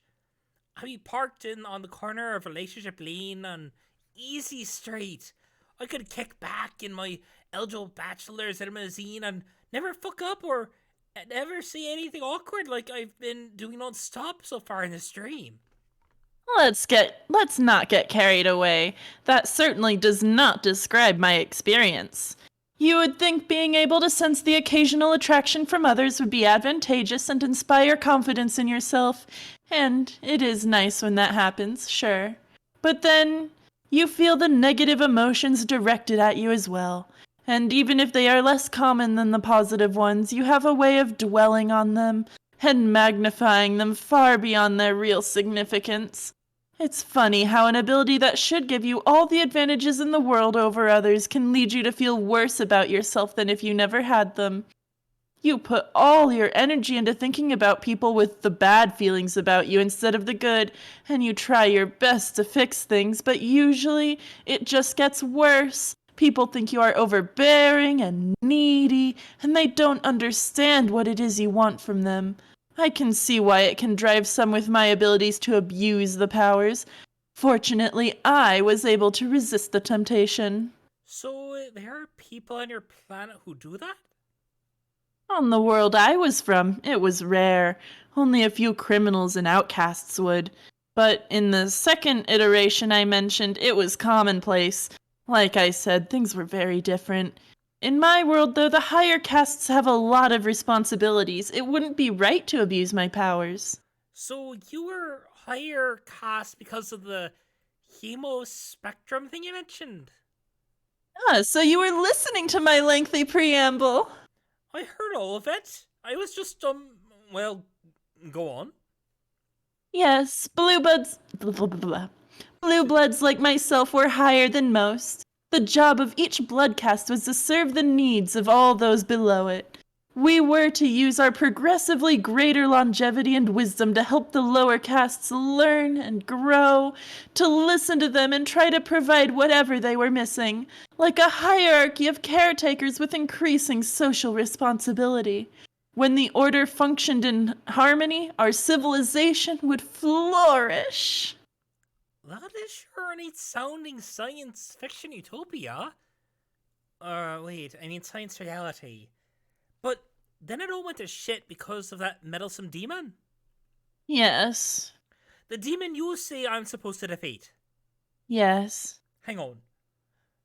Would that be the same demon I'm named after? Who told you that? I guess technically my own brain did? That's interesting. I wasn't planning on mentioning that, or at least not just yet. Why? There's no reason to prematurely overcomplicate an already complicated tale.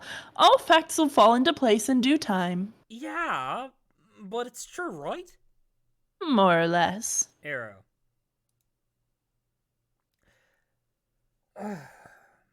Can you tell me anything more about this demon?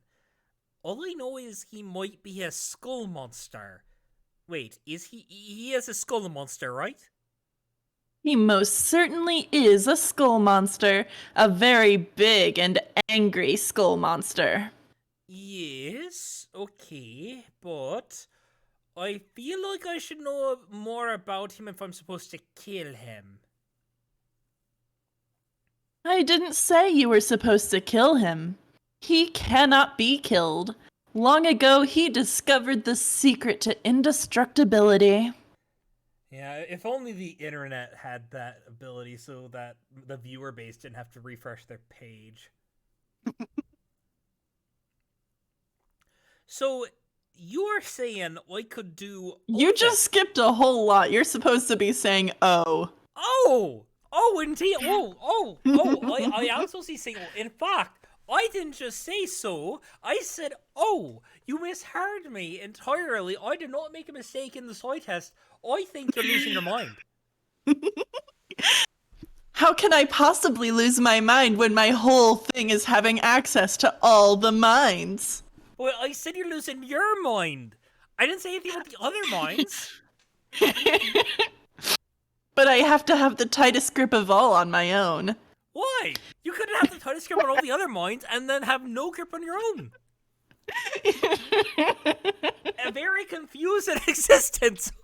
Okay, popcorn, okay. That wasn't popcorn. Oh! Popcorn Defeating is a just foe like the doesn't- designated, like, keep us on track person. Defeating a foe doesn't always involve killing. He has had many incarnations in many universes. If you continue on your journey for long enough, you may encounter one of them. And if you have become strong enough by then, you may be able to defeat him in combat. And if that comes to pass, it would be the first defeat he has ever known. You would be providing the first glimmer of hope to others that someday he could be destroyed. And yes, you did keep calling Swift popcorn Swift, that whole time. I'm sorry, Swift. Apologize to popcorn too. Popcorn, I'm sorry. Bruh, I'm eating. Don't talk to me.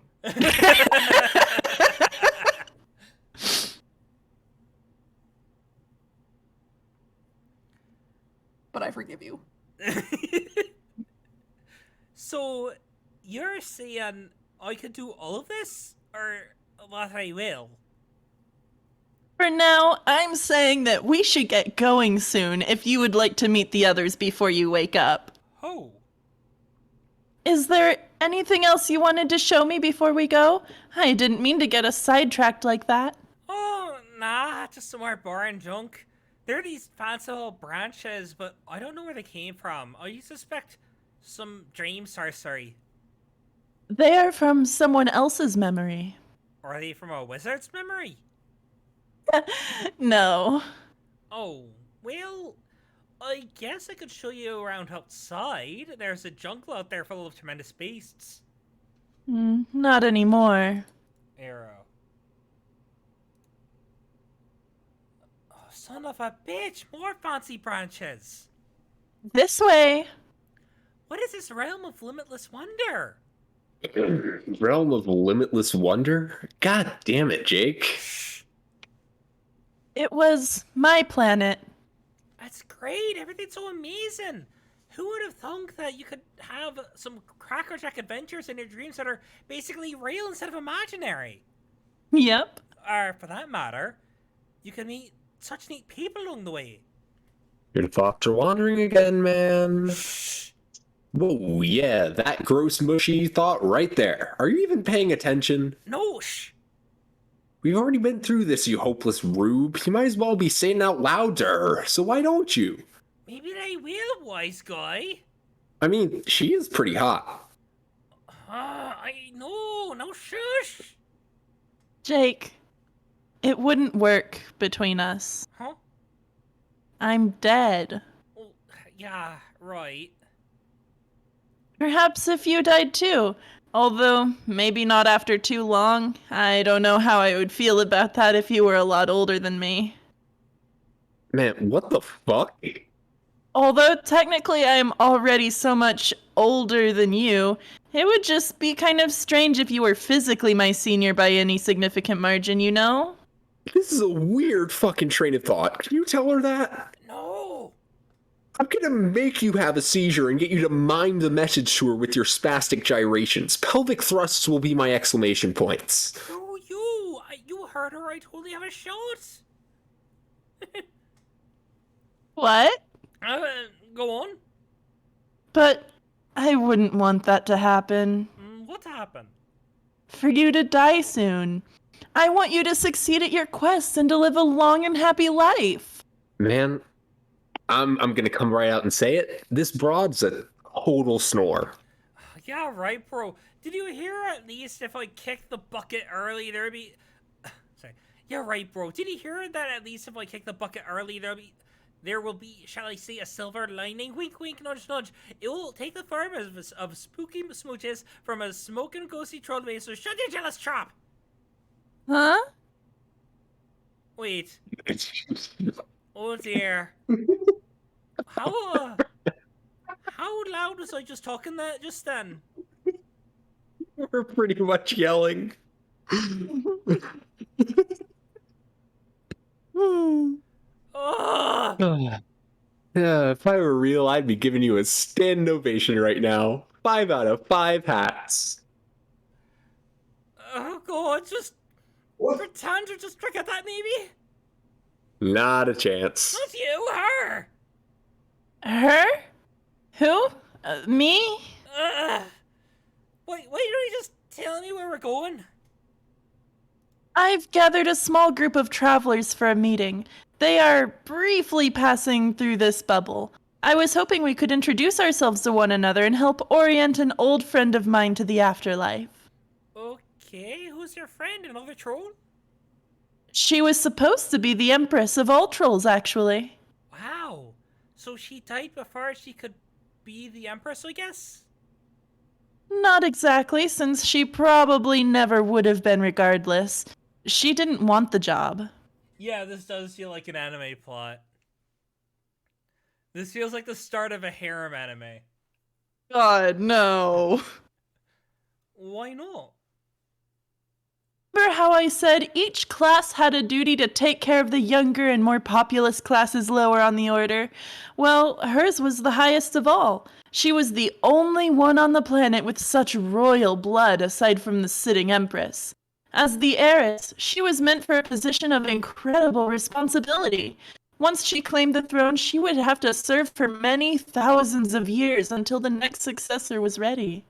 That's a hell of a long time. I guess she wasn't really into that. She had some problems with authority. She despised the whole social order, really. I foolishly tried to convince her to honor her obligation, but she wouldn't listen. She viewed the Empress as a glorified slave, so she abdicated and fled to the moon to hide. I was the only one who knew of her plans. The rest of the world searched but never found her. At the time, I was furious with her, but I didn't turn her in, which, in retrospect, was a key decision that led us here. You mean it led to you being dead? Yes, eventually. While she was there, she discovered an ancient device. Inside the device was a game. She became obsessed with playing it, but needed our friends to agree to play first. She was not well liked by the others, though. Old grudges and rivalries made it hard to convince them. But she is very devious and knows how to trick people into doing what she wants. She even got me to agree by promising she'd return to her place as the heiress when we finished playing. Needless to say, we had no idea what we were getting ourselves into. She sounds like a handful. Yes, she's not all that bad, though. Well, when you really get to know her, and when she's unarmed, which is pretty much never, now that I think about it.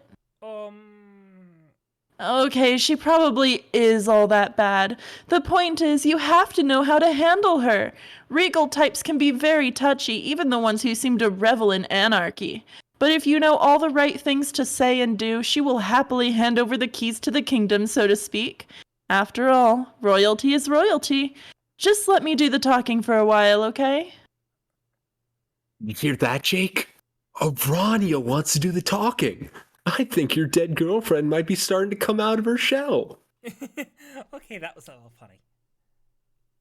Arca Agent, report.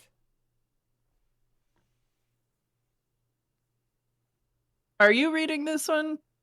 Since you're the Arc Agent? Or am I reading this one since he's not on screen? But he's not the Archagent at the moment. Someone else is standing in. So yes, you read. Oh, yes. No. The Archagent cannot submit the paperwork for his daily report because the Archagent is in jail. He was a bit sloppy and got himself pinched with the white shells. That leaves all of his duties to the Penultimate Agent, otherwise known as the Draconian Dignitary. We should bear in mind that Penultimate Agent isn't an officially recognized title, though. It's just a word he thinks sounds sort of cool. Report.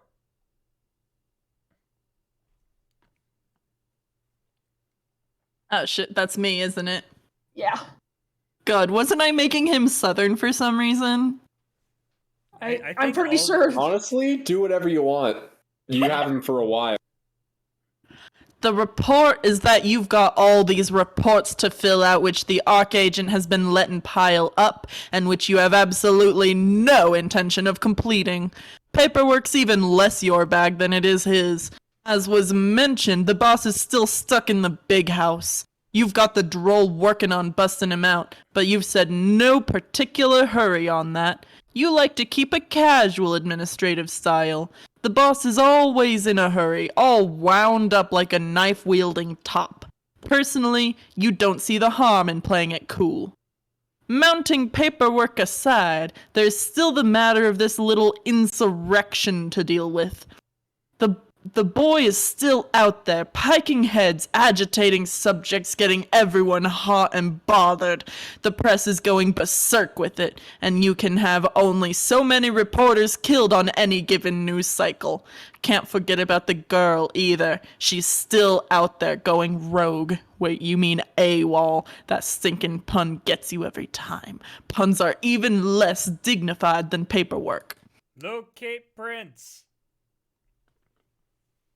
You can't. By now the kid is up to his goddamn neck in convoluted Gothic architecture. He's burrowed fuck deep in flying buttresses and purple pointy things. He even stopped by the boss's cubicle of vigilance and slashed up his fenestrated walls to make searching for him harder. Cunning bastard. There used to be a fourth one, but you don't know what happened to it. There was a rumor circulating that some old woman made off with it some time ago before the new queen took over. Whatever happened, it's nothing to worry about now. If you want to smoke this kid out of hiding, you'll need some help. Hey, Lemon Snout. Good to see you. Seek help. You already did. You walked to retrieve it, again in no particular hurry. Earlier, you quite calmly and diplomatically explained everything to the old lady, letting her know you could use a little extra firepower to get the situation under control. You were pretty smooth about it, offering to light her cigarette during a calculated pause. And she doesn't even smoke. You're just that good. While you were making your smooth pitch, you did a masterful job of giving her the impression that you didn't care much one way or the other. But, to be fair, you really don't care much one way or the other. Retrieve extra firepower. Whoa. In response, the dame gave you clearance to employ the service of Dronagorg, the flagship battle mech of the Imperial fleet she keeps stationed on some other damn planet. You're not sure where it is or what it's called. Hell, if that's any of your business. Betty Crocker, no! Mount Drone Gorg and ride into battle. No. You'd feel completely ridiculous by piloting that thing. It's a bad look for you, no style at all. Arrow. Only an utter fool would get a kick out of prancing around in that asinine getup. It was a classy gesture by the queen, but you told her you'd have to pass. Arrow. But it doesn't do no good to spurn generosity from a beautiful and deadly woman. You thanked her for the kind offer and tactfully brought up an alternative. See, you tell the boss this is his problem. He's too blunt about his ambitions, don't get you wrong. It's all well and good for a man to keep his eyes on the prize. But he doesn't always need to step over 1,000 corpses and swim across rivers of blood to get there. You remind him there are slicker ways to make your moves, especially when it comes to a lady. Now that you think about it, Slick would be a good ironic nickname for him. Might be good for a laugh calling him that, or it would if you actually ever laughed. The point is, you have to know how to handle her. Arrow. Regal types can be very touchy, even the ones who seem to revel in anarchy. But if you know all the right things to say and do, she will happily hand over the keys to the kingdom, so to speak. Call back. Arrow. After all, royalty is royalty. DD. Ascend. Here we go. Betty Crocker. Make her a member of the Midnight Crew.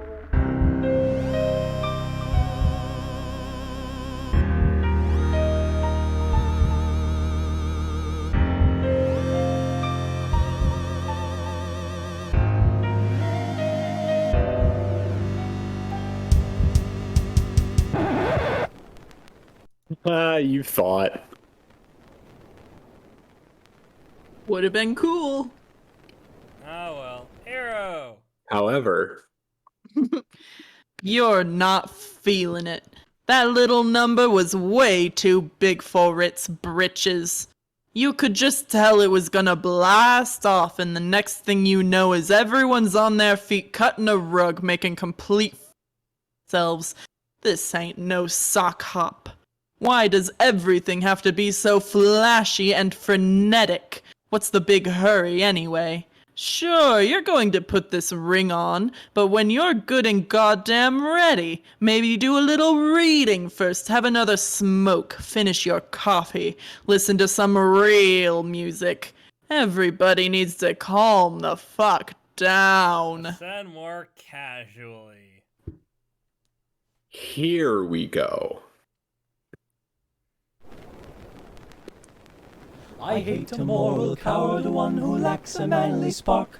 I just detest a man afraid to go home in the dark. I always spend my evening where there's women, wine and song. But like a man I always bring my little wife along. I'm a member of the Midnight Crew. I'm a night owl and a wise bird too. Home with the milk in the morning, singing the same old song. Rise with the moon, go to bed with the sun. Early to bed and you'll miss all the fun. Bring your wife in trouble, it will never trouble you. Make her a member of the midnight crew. Wah, wah, wah, wah, wah, wah, wah, wah, wah. The fun doesn't stop till 12 on happy old Broadway. So what's the use of going home until the break of day? Now something confidential, whisper not above a breath. I once went home at 2 a.m. and scared my wife to death. I'm a member of the midnight crew.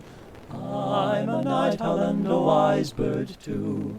Home with the milk in the morning, singing the same old song. Rise with the moon, go to bed with the sun. Early to bed and you'll miss all the fun. Bring your wife in trouble, it will never trouble you. Make her a member of the midnight crew. Wah, wah, wah, wah, wah, wah, wah, wah, wah. I never shall forget the night I made 6 rappers run. Although I didn't have a knife, a blackjack, or a gun, I proved myself a hero of a very high degree. I ran for home and 6 of them were running after me.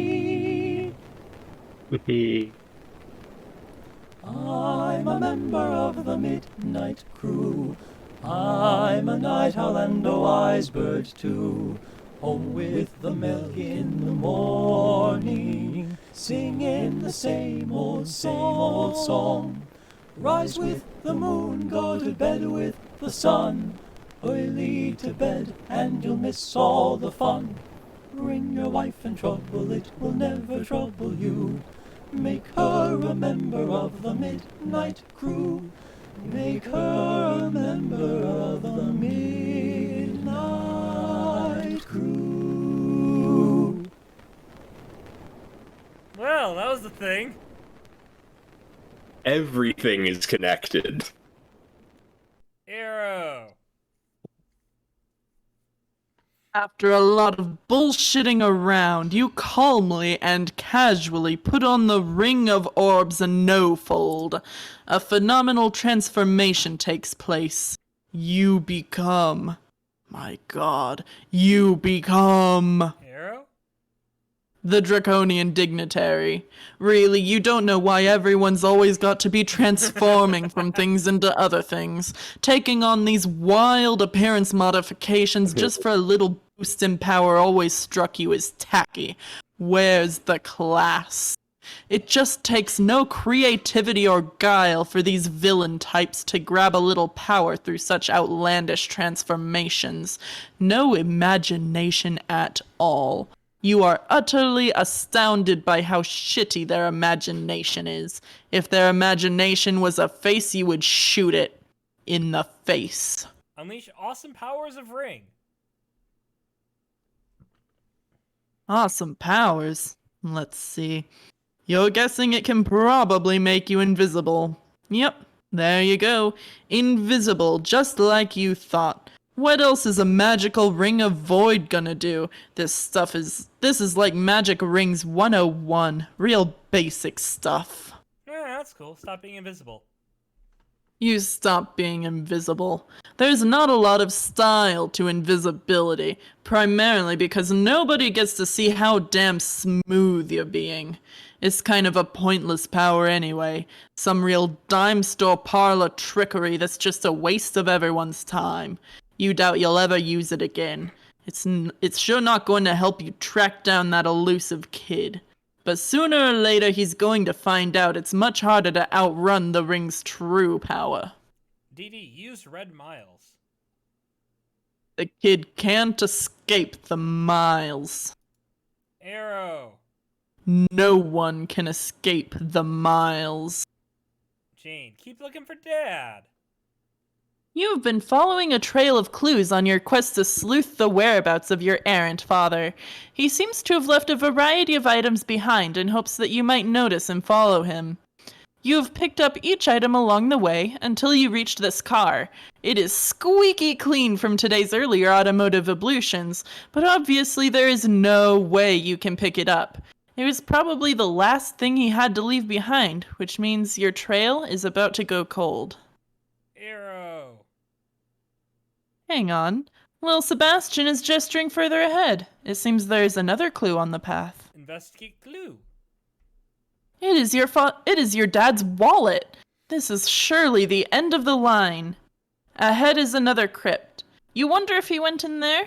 There's another one of these obelisks nearby, shining a light down a pit, serving some dang purpose. Probably has some ridiculous bearing on a puzzle like 5 miles away. Like activating an elevator or a conveyor belt or something that just leads to yet another stupid old skull. Actually, looks like there's one more thing left in the wallet. It's a note. Examine note.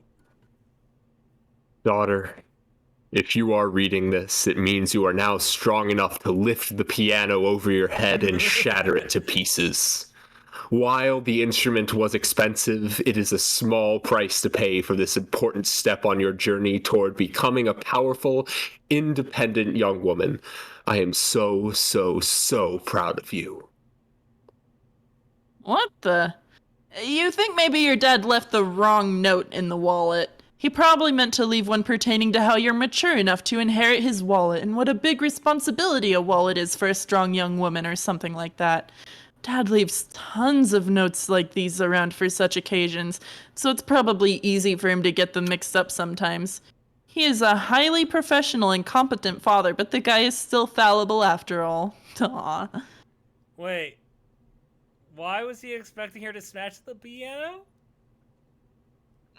Get card. Maybe it was just in case she lifted the piano someday. Yeah. Gotta be prepared. Dads are always prepared. Now armed with your dad's roomy, sleek leather wallet, you retrieve the family sedan with ease. It looks like a cool pair of shades wants to talk about your sweet new ride. Give me a moment. Finally, a character that I voice! So, Jane, answer. Shred it. What? You have the car. Now shred it. Turn it into grist. Oh, no! I am not going to destroy my dad's car!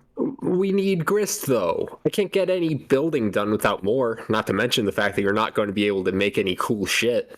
There has to be a better way to gather up grist, though. Well, I think there are supposed to be monsters here. I haven't seen any monsters yet, have you? No, and I can't say I'm too disappointed. You should be, though. Presumably, they would drop grist and stuff when you kill them, like treasure and food products that restore your health or at least make you less hungry. Haven't you ever played a video game, Jane? Of course I have. Oh, that's cool. I haven't, since I am a pair of sunglasses and communing with such simplistic software would be a trivial and hollow exercise for me. But I know loads of stuff about games, like the fact that you gotta kill monsters if you want to make progress. If not to snatch up the bitchin' loot, at least for the levels. Levels? How are you gonna get better at fighting without killing monsters, Jane? I think I've done... I think I've done a fair job of scaling my ladder without resorting to the slaughter of innocent fictional monsters, thank you very much. Please, you've barely done any climbing at all. I'm talking about hopping more rungs than what playing a little prank on your dad or throwing your hat on the ground super hard is gonna get you. You need battle experience to make some real headway, like Jake. I'm getting a little tired of various iterations of Dirk Strider telling me how I need to be more like Jake. I know you think Jake is neat. I know all the Dirks just adore Jake. I get it. Whoa, wow, chill out. This ain't about whatever stuff you're apparently fixing to twist your shit in a pretzel over. You just need to get stronger is all. Don't you think that's what your dad would want?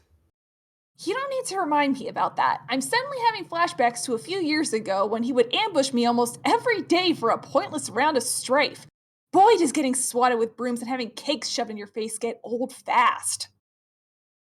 Well, yeah, but in the process you got pretty handy with that fork/spoon thing, didn't you? Well, yes. I'm just saying, if you don't run into any monsters on this planet, I think I'm gonna have to set the bunny to sparring mode to help you along.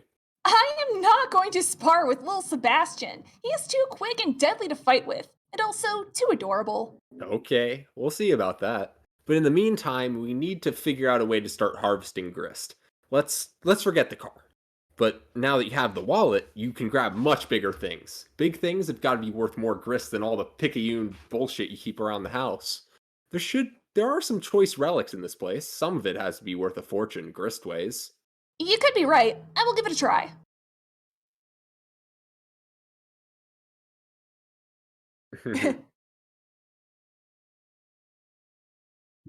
You stick the obelisk in the wallet.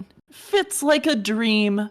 The ray of light is no longer reflected into the hole. Sorry, puzzles. I just realized I muted my myself in Streamlabs. Capture log obelisk, then what you said. Oh boy. Feed it to grist widget, 12,000. Oh my god. Wow. You put the card in the widget and holy smokes, that thing was worth a fortune in all kinds of weird-looking grist denominations.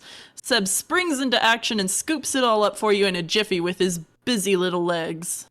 Arrow. The built-in grist gutter on the widget immediately kicks into action, collecting all the grist overflow exceeding your current low limit. You guess that's pretty convenient. You honestly thought these features were a lot of meaningless nonsense before, like an example of Betty Crocker Corp's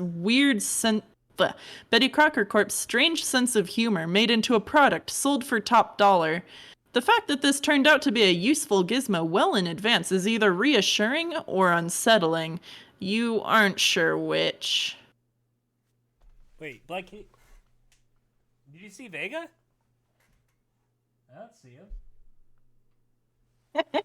He's talking about it. They're talking about their own cat. Oh, I see. Okay. Welcome back, Danny. Proceed to crypt.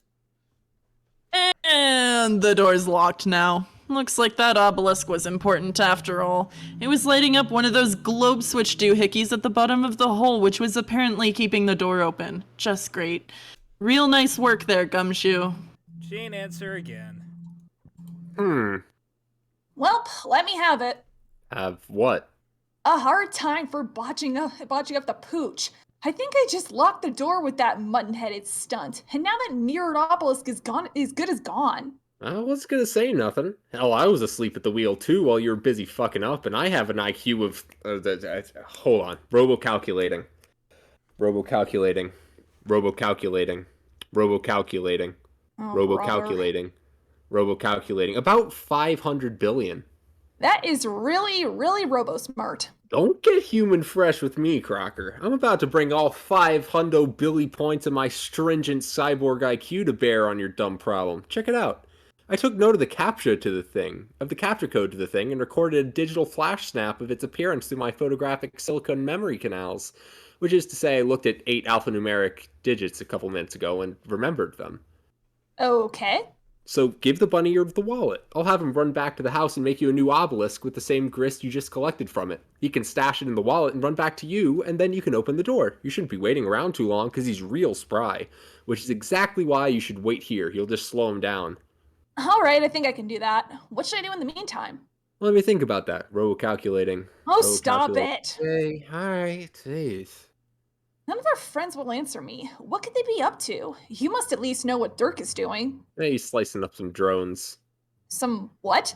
Big red robots. He'll be busy for a while. Roxy I'm not sure about, but there is a pretty high probability, as governed by the immutable laws of mathematics, that she is similarly preoccupied.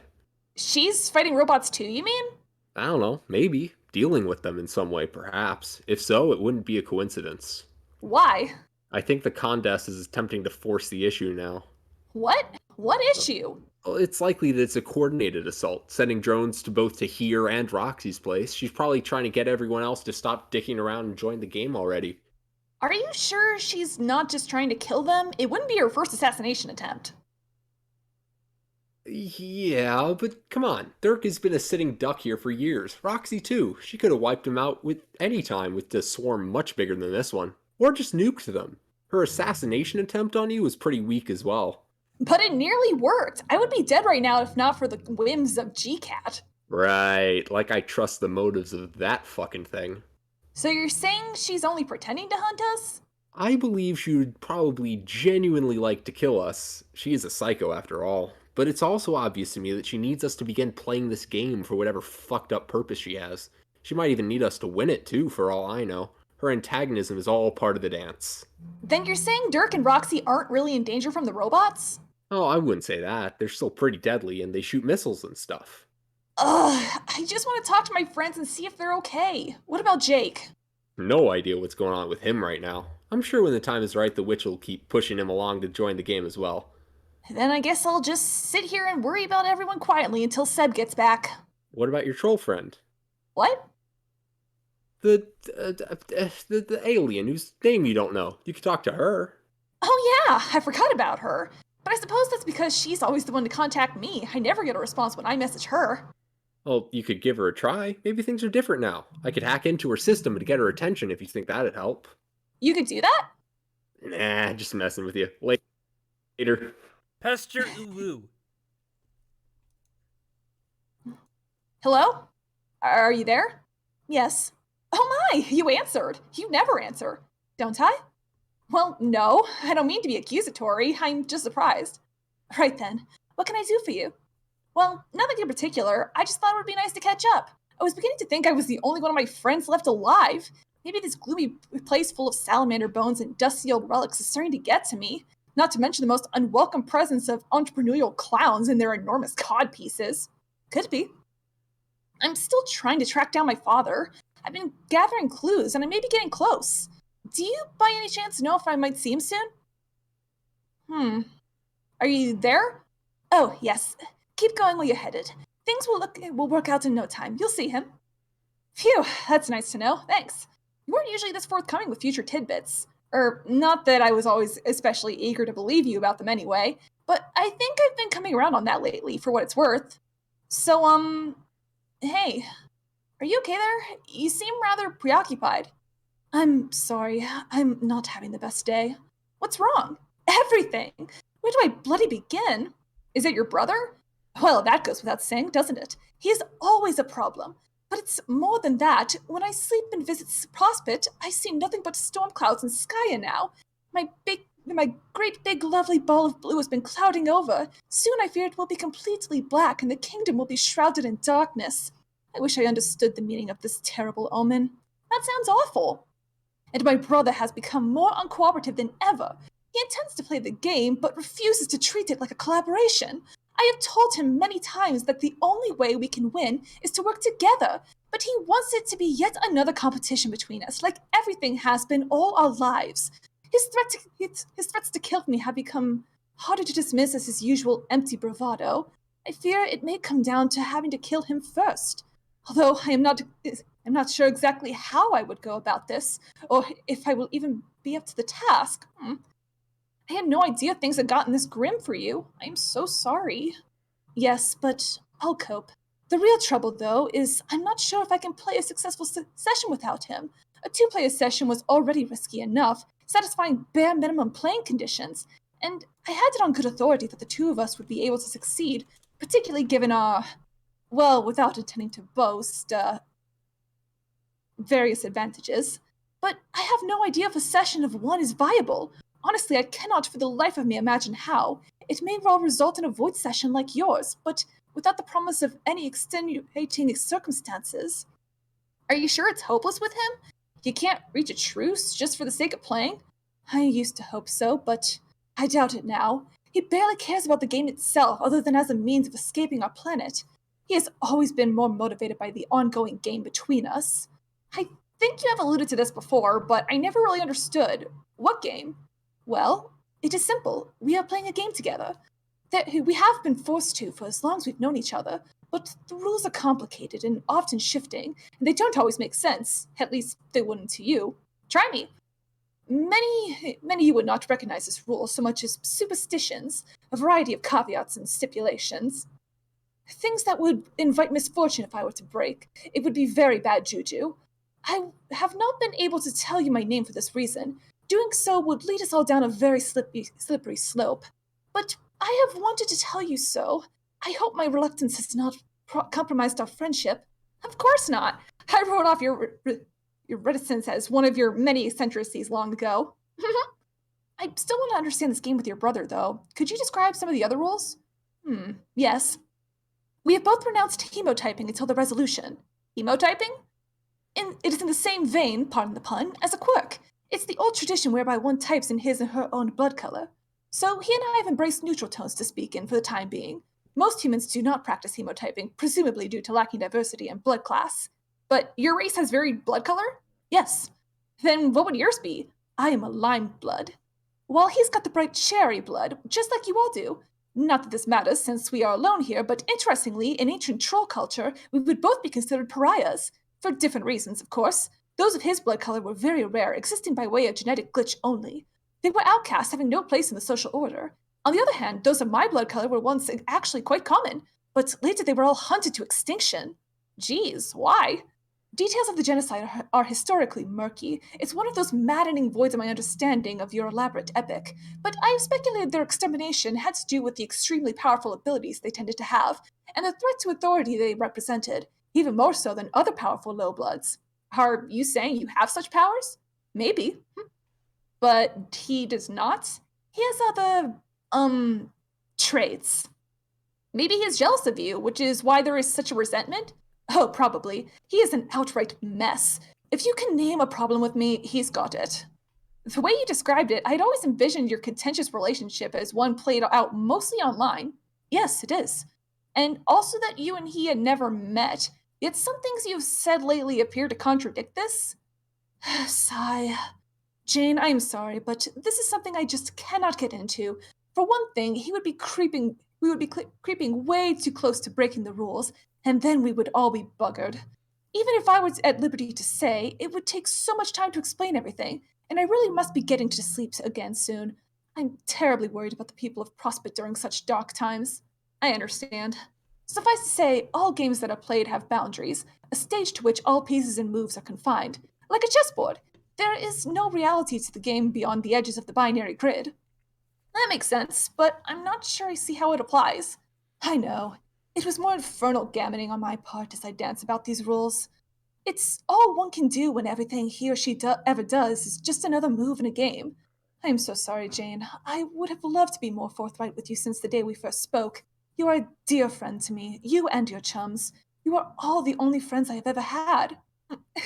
I was planning on giving you a gift. You were? Yes, but I was going to wait until completing my quest before sending it to you. But now that things are looking rather bleak here, I may have to consider accelerating the delivery. What is it? Or is it a surprise? It is a surprise, but I will tell you this much.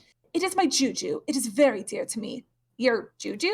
A talisman of sorts, with many curious properties and rules for implementation. As you may have gathered about me, I have learned the hard way that it always pays to follow the rules. Where did you get it? It was an heirloom, you could say, passed on from ancestors. I have always had it. Jujus are said to have origins which are impossible to understand or trace. Some say they emerge spontaneously from the void. They cannot be truly duplicated. If there ever appears to be more than one of the same, it is only a mirage of causality. Nor can they ever be destroyed, not completely at least. So when I send you mine, it will be no small matter. It will not simply be copied through alchemy. You will be the new owner, and mine here will cease to exist. Gosh. But unfortunately, it will also have no value to you unless I send my brother's juju as well, and he will not relinquish control of his unless I best him at our game. This is another of our rules. It sure sounds like you two are up to your necks in this crazy game. Oh yes, we are up to quite a bit further than our neck in it. But it's all right. I love games. My brother, on the other hand, not such a big fan of games? Oh no, quite the contrary. His passion for games transcends any human understanding of love. For you to understand it would be to fully comprehend the meaning of... how to put it? Beauty? Horror. He has a fascination with quadrants that transcends generations. But okay, up next, this is one of my favorite parts ever. Oh, ooh, Jeer Dirk.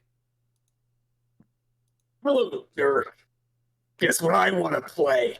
That's right, a game. Not now. Dirk, I want to play a game. Dirk! Hello, Dirk? Let's play a game. I'm busy. Dirk, I don't think you understand. I want to play a fucking game with you. I would like you to draw me some pornography. What? Man, does it look like he could draw you're anything distorted. for you right now? That's Yeah. the correct filter, guys. Oh, yeah, it is. Who cares? I am not talking to you. So what exactly is the game this time? To gauge his ability to draw naked people while fighting robots? The game is to produce some vile smut that will bring me erotic enjoyment. And if he doesn't? Then someone dies, fucker. I see. Do you want me to draw some? No, you are an imposter. Oh. An artificial bloodless hemotyping fraud. What? There is no heart that beats I inside just you. got it. God damn it, dude. With passion for illustrated debauchery, as can be said of true men. You are as false as the red you paint your words with. Your lies are as red as the herring you represent. I guess these burns are pretty sick. They are burns, right? It seems you may have just called me a fish. Your atrocious tale is full of so many shitty red herrings, and you are the shittiest by far. Oh, look, this man is not what he appears to be, or is he? No, he's Glasses, the mystery of Salt. Who gives a fuck? It sounds like you don't even know what a red herring is. Bullshit. I am basically the master of all red herrings. They swim through my veins this way and that. You have to be very good at red herrings, and you are as good at games as me. How does one even be good at red herrings? Are you saying you employ misdirection effectively? Because I have to say, dude, this has not been my observation. That's a fucking laugh. You know the game I want to play with real Dirk? Has such a perfect shitty twist ending. Arrow. Everything's on fire! Oh, wait, I remember this. Last year you messaged Dirk bugging him to play one of your dumb porno games. You said you tried to get him to play in the future, but he was busy fighting drones, and you kept going on about the shitty twist ending to your game. Boring lies from the red lines. You are bad at games, and a game is exactly what I want to play. Dirk, I want to play a game. God damn it. Hello, Dirk. Let's play a game. This game will not involve the red lines. You hear me? He's tuning you out, bro. I'm telling you. If you want to play a game with him, you'll have to do it in the past. Okay, that's a pretty good idea. Let's do the time warp again! Also, can I point out that the damn ocean is on fire? Yeah. We've noticed. It burns. First you jump to the left, and then you step to the right. I should add that to my soundboard. Jesus Christ, why haven't I thought about that? Ooh, ooh. Dear past Dirk. Hello, Dirk in the past. Let's play a game. All right. Do not even fuck with me. I want to play a game with you, and a game is exactly that which will be played between us. I said I'd play. Dirk, I want you to draw me some pornography. You got it. If you fail to draw me some pornography, there will be consequences. And when consequences happen, that is when blood begins to flow. Your future self spends all his time being in the future. He prioritizes being in the future and fighting drones over playing my games. Your past self should consider the costly indiscretion of your future self's behavior.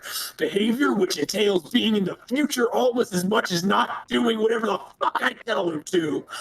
Dude, I'm sitting right here with my stylus ready to go. Do you want me to draw you some porn or not? Oh, yes. You will draw me my pornography, Dirk, human strider. I will have my pound of smut. I'm waiting. Or I will murder my sister. Gotcha. What'll it be? She will be dead, and I will rejoice with the liveliest little chick you ever saw.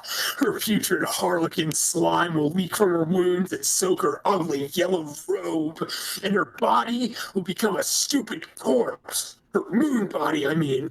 It will mark the beginning, at least, of my ultimate victory in this game between us. Between me and her, not me and you. Dirk, let's play the game. Dude, listen, I am perfectly willing to draw you some pornography. It doesn't need to be part of a game. You don't got to murder nobody.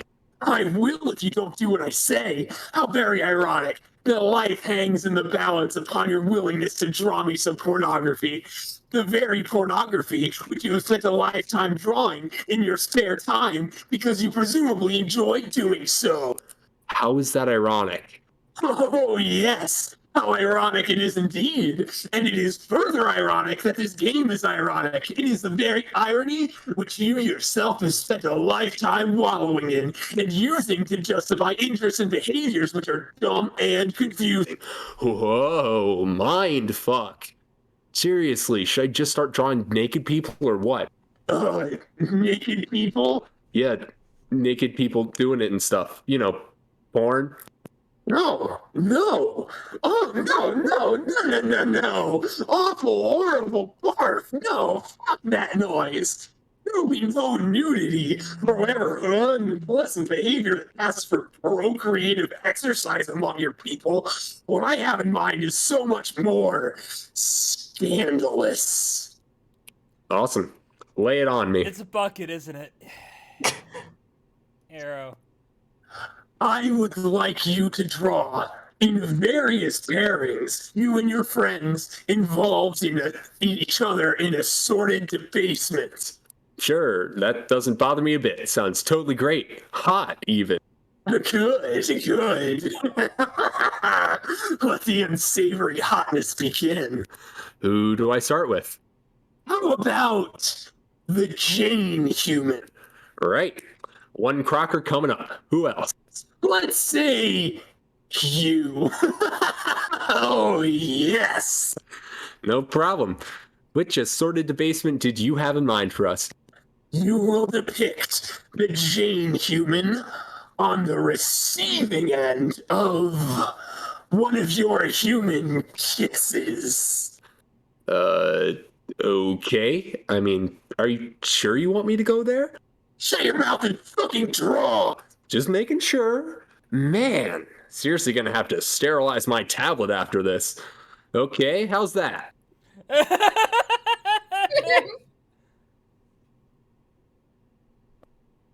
Oh no, what is that? What the fuck is your hand doing? Explain yourself!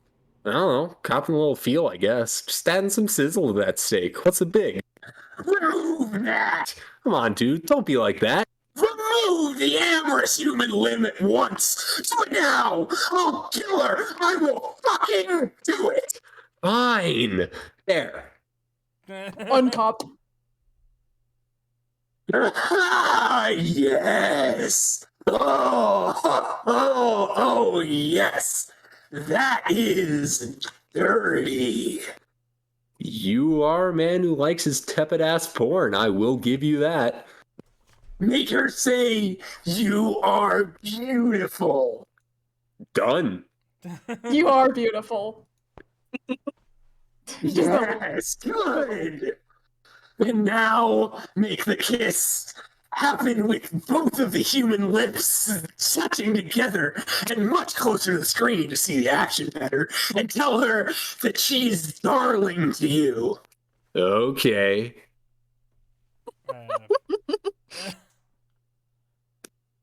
Fucking smooth. Yes. What now? Arrow. There will be new actors in this vulgar exhibition. You will include the Jake and Roxy humans now, and it will be similarly disgusting. You got it. Which steamy adult activities would you like to convey this time? Make the Roxy human stroke his hair. She needs him as a romantic partner emotionally. You have a filthy mind, but okay, here. Punk. Good. I want to see longing in his eyes. Make there be longing. Do it. Long. So good. Have them execute the human maneuver you call the hug.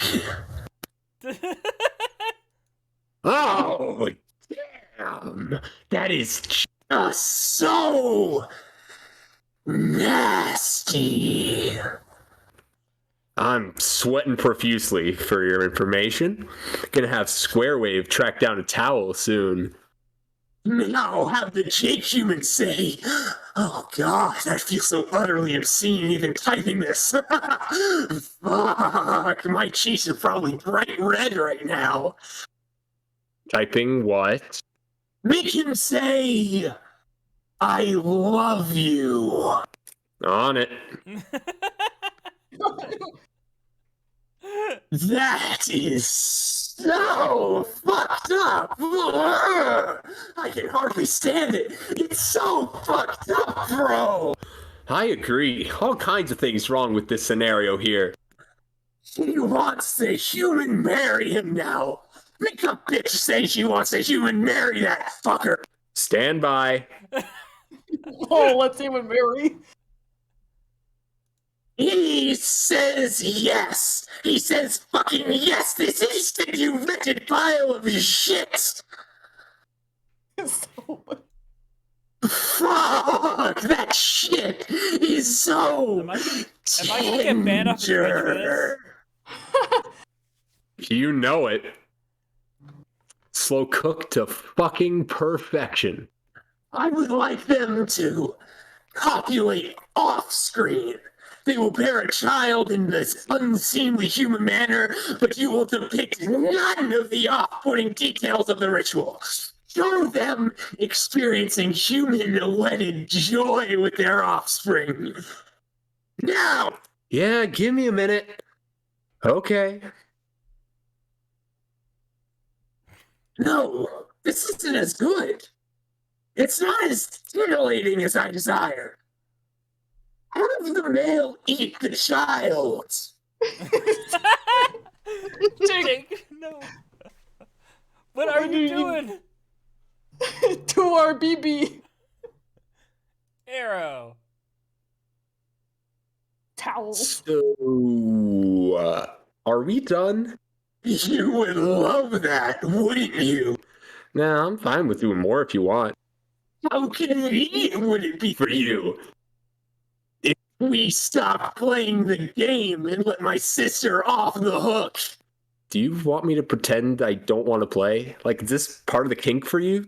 Kind of a role-playing thing? Shut the fuck up! No, please. Don't make me draw any more pics of my friends snuggling and stuff, Strider said, having spent the better part of the night gnawing through his duct tape gag. Look at these stalling, pathetic tactics! As if I don't know an attempt to derail one of my diabolical games when I see one. Oh, that's good. Keep saying things like that. I'll do my part. Somebody save me from this living nightmare. The things you really do. Maybe your reverence for my game stems from the fact that you don't give a flying fuck about my idiot sister? Like I could even blame you. What a cloying windbag shrew. She is worthless to everybody. I think you think so too. You know, you're an alright guy for amongst just fuck up leagues beneath me in every way that exists. Look, I want to play a game. Do you now? Though you may not care about my sister's life, there is something which may motivate you to keep playing, and that is... How so? You see, that right there, you asked a question. Asking shit is what being curious means. I fucking win already, you trash. Damn. Owned. But that's what you do when you have a shitty twist ending planned at the end of all your games. See, This game has a twist. It is twisted like a little candy swirl. That is a kiss on your face from an angel, while you make a fucking fool of yourself in your sleep. I know what a twist is, or I did until you kept saying stupid shit that doesn't mean anything. Exactly! If you want to know my shitty twist, you have to keep playing my game. Well, not only was I pretty psyched to keep playing regardless, I'd rather do just about anything than listen to you ramble on and on about your horseshit twists. Very good! The lecherous amusements? They will now involve the both Jane and Roxy humans. Cool. Oh, yes, double the tasty bitches. In a little huddling together. Okay. They're in the mood for sweets. Just like me, I like candy. Do you like candy, Dirk? I guess. What about cotton candy? I never tried it. This shithole planet doesn't have any. It is so fluffy and melts in your mouth. Blue and pink get between my jaws. Fluffy, fluffy cotton candy. Let me dissolve you. That is what I call this pairing of nasty premium bitches. You know, considering you're obviously just gonna ask for some more ultra tame shit, you're still somehow making this legitimately creepy. Nicely done, I guess. Yes, how do you squirm now? I'm not squirming. Fuck, you aren't? Now draw. I'm already drawing, which I make these premium bitches do. Arrow. Oh, nothing just yet. We will not be reckless with their courtship. They take things slow. We milk this fucker and make it eat our bitch. It will be delicious.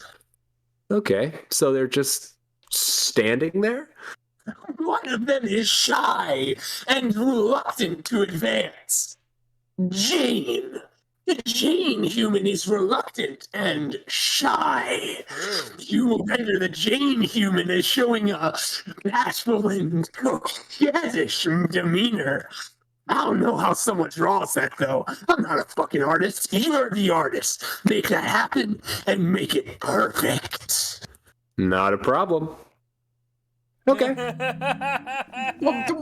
Ooh, look at her.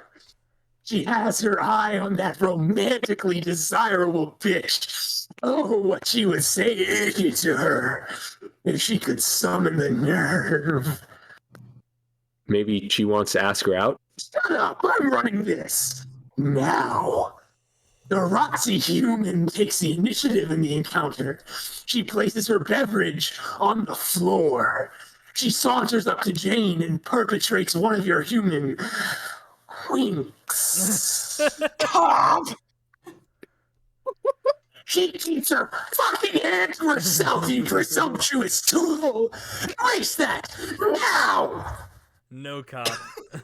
And now, the Roxy human opens her heart and professes her feelings. The bitch tells the other bitch a poem. Make the bitch say a poem. Do it. Your eyes. Sure. Your eyes are an ocean. Your breasts are also an ocean. Yeah. I should use that. That sounds like a winning line right there. Look at her. She's eating that shit up. The bitch a rose. Okay. Wait, which one? No, wait. Both bitches give each other a fucking rose. Oh yeah. Yes! Yes! Now make her! Make her do the thing!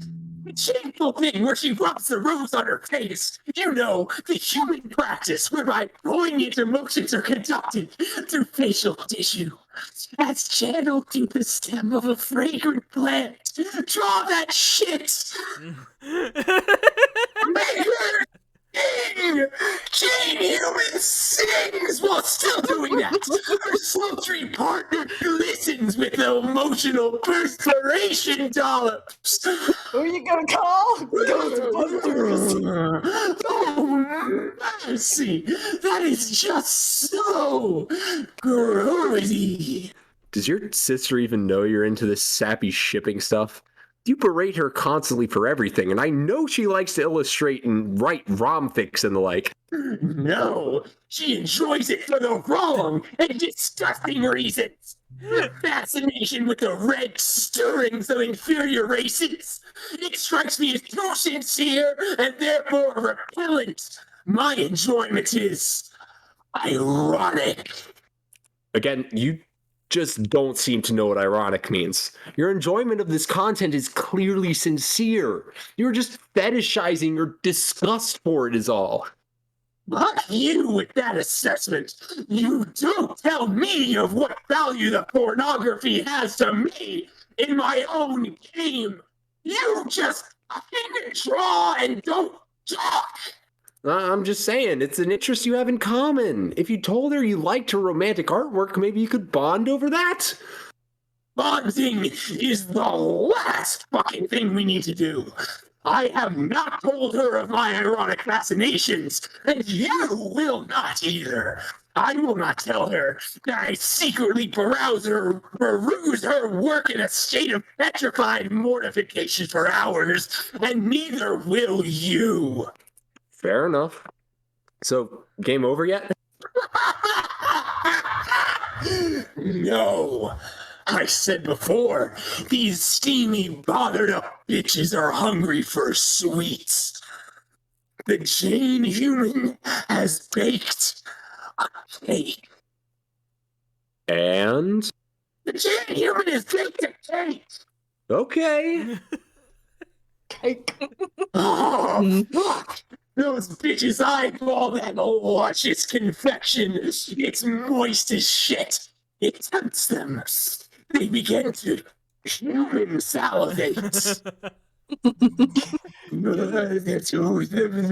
mutually swooning bitches get frisky with the treat. Roxy Human chops out a wedge, feeds it to Jane Human's zealous snack hole. Okay. What? Not so fast!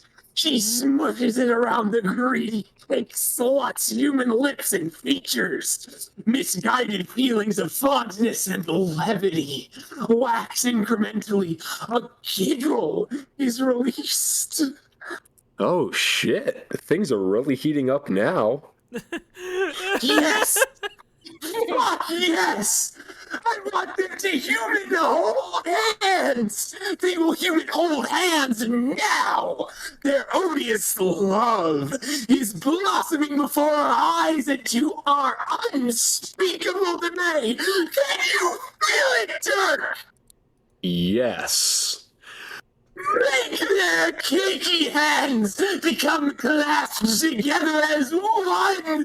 It feels mushy and slippery. They enjoy the sensation immensely. It is vile. Yes. Closer. Get the fucking camera closer, you douchebag! I want to see some detail! I damn that sticky mess! Oh, fuck! That is just downright affectionate!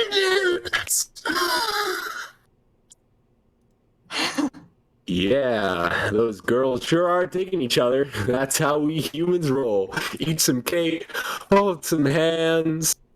But their tawdry romp is far from over. Jane has had a little too much cake to eat. Perhaps her human tummy needs a rub. Oh, God. What's this? Could it be your breaking point is in sight? You are becoming squeamish. I can feel it. Yes! Yes! If you think this is making me feel uncomfortable, think again. No! I'll think only once! You are succumbing to my game! You are becoming psychologically unglued, and I am winning! Nice wishful thinking there. I'm not even merely tolerating this, bro. I swear to God, I'll get my own horse running harder in this fucking race than you could ever dream.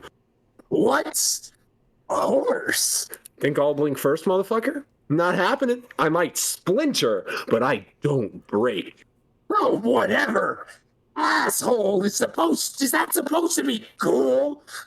You want a fucking tummy rub? That shit sounds white hot. I can't wait to draw that and get us both so sexually stimulated. Here I go. Boners galore. This is giving me the biggest male human boner of my entire erection life. Stop mentioning male human boners. I don't even know what those are, and I don't want to. So if that was the plan all along, to mention boners, your plan fucking sucked. You want a shitty twist? Okay, we're done here. This game is over. Aw, that's it? I thought we were getting in on a good rhythm here. Anyway, you missed out on like half the pairings. What? Half? No, we did most of them, didn't we?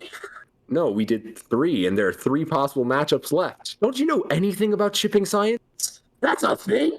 How the fuck could that be a thing? Believe me, it's a thing. Total number of pairings for a group is n squared minus n over 2. You divide by 2 to cut the grid in half, eliminate duplicate pairs.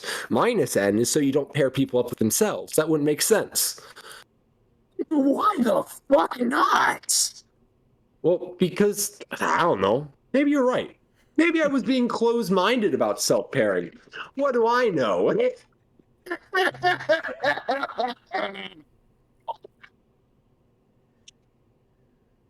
Jack shit, obviously. Anyway, fuck all that. You don't spoil good debauchery with a lot of stupid math. You may think you're smart, but excessive smartness can make you be more of an idiot. Intelligent idiocy can be easily exploited by the cunning and ruthless. This is a tip for you, bro. I'll make a note. So you sure you don't want even one more drawing? You used Jane and Roxy in 2 pairings, but me and Jake only got 1. How is that fair? I decide what's fair in my games. If you are proposing to illustrate the Jake human behaving amorously with a Dirk human, the answer is no.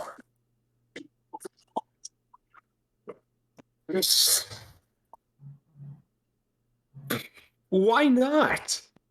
That encounter does not seem as reprehensibly scandalous.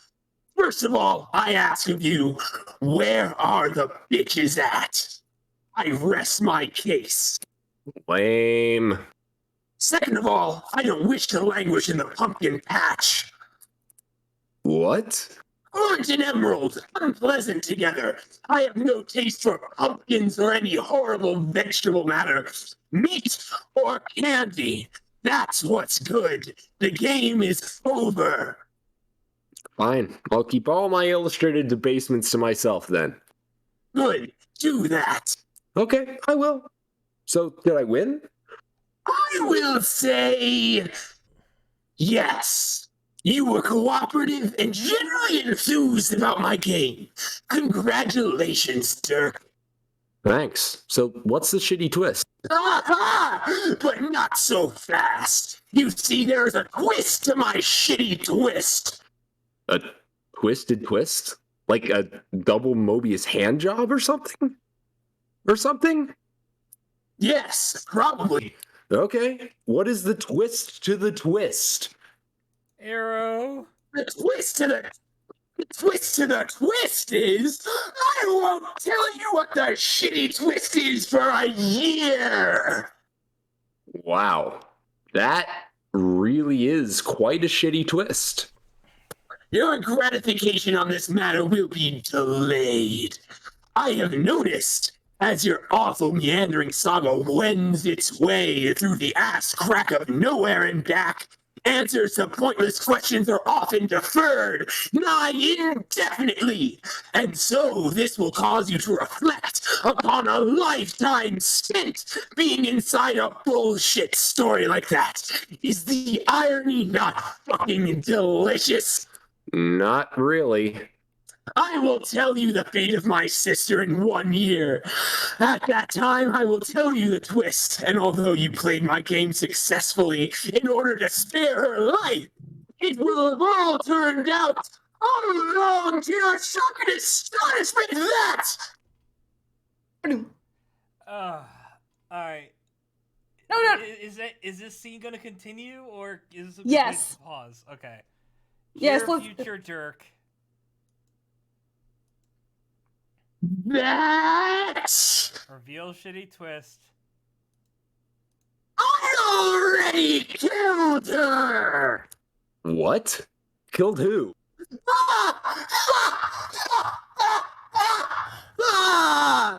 Oh, right. I forgot about this horse. Arrow.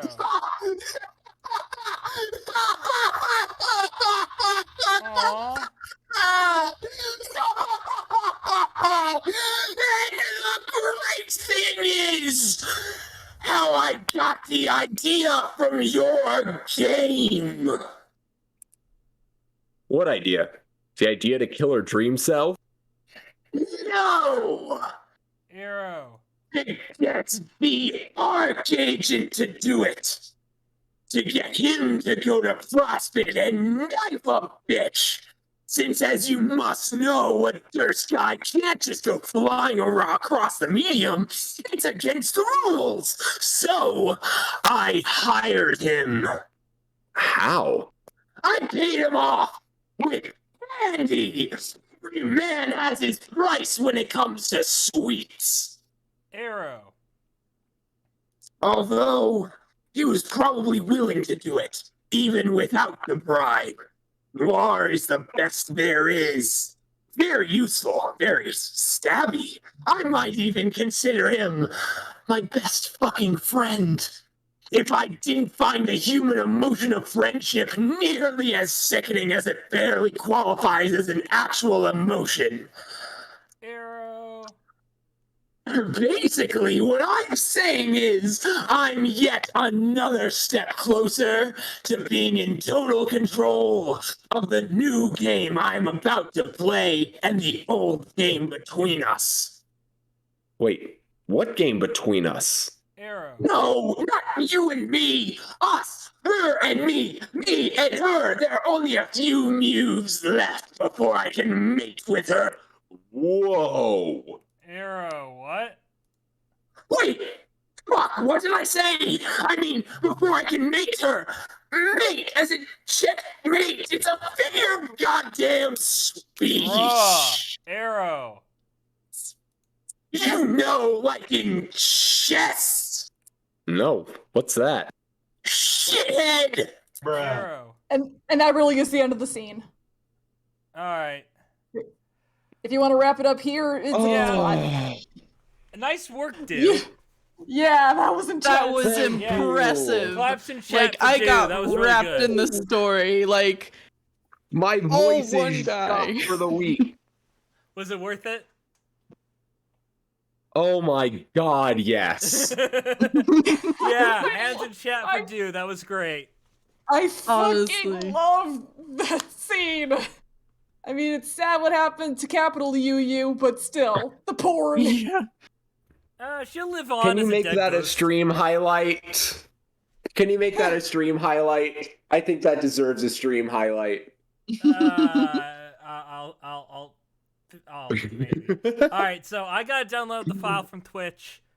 Oh, nice work, Lemon. Thank you, Lemon Snout. All right, I gotta shut down. Oh, and Kepler, we're getting a cat cameo finally after 3 hours. Oh, cat at the very end. Let's go. It'll make my throat feel less hellish. Yeah, there's a Kep.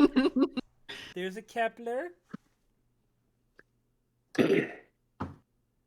So yeah, God, I would I'm like to thank so everyone for glad coming I've out been again. been Thank you to using Girl- licorice tea tonight. Thanks to Girl Does Rant, and everyone do check out Girly. Girl Does Rant does a lot of really fun stuff. She mainly does video game streams. She also does a weekly podcast called Eldritch Twitch. Fun stuff. If you like horror games, definitely check out. That is Girl Does Rant. Look her up. Great person. Yeah, I guess that's where we are going to end tonight. So thanks again for everyone for coming out, and I will see you all next time. Tomorrow we are going to be doing a weird game. So hopefully I'll see you Hell then. yeah, we are. All right. Bye, everyone. Hell yeah, we are. Bye-bye. That was awesome. We love you. Bye.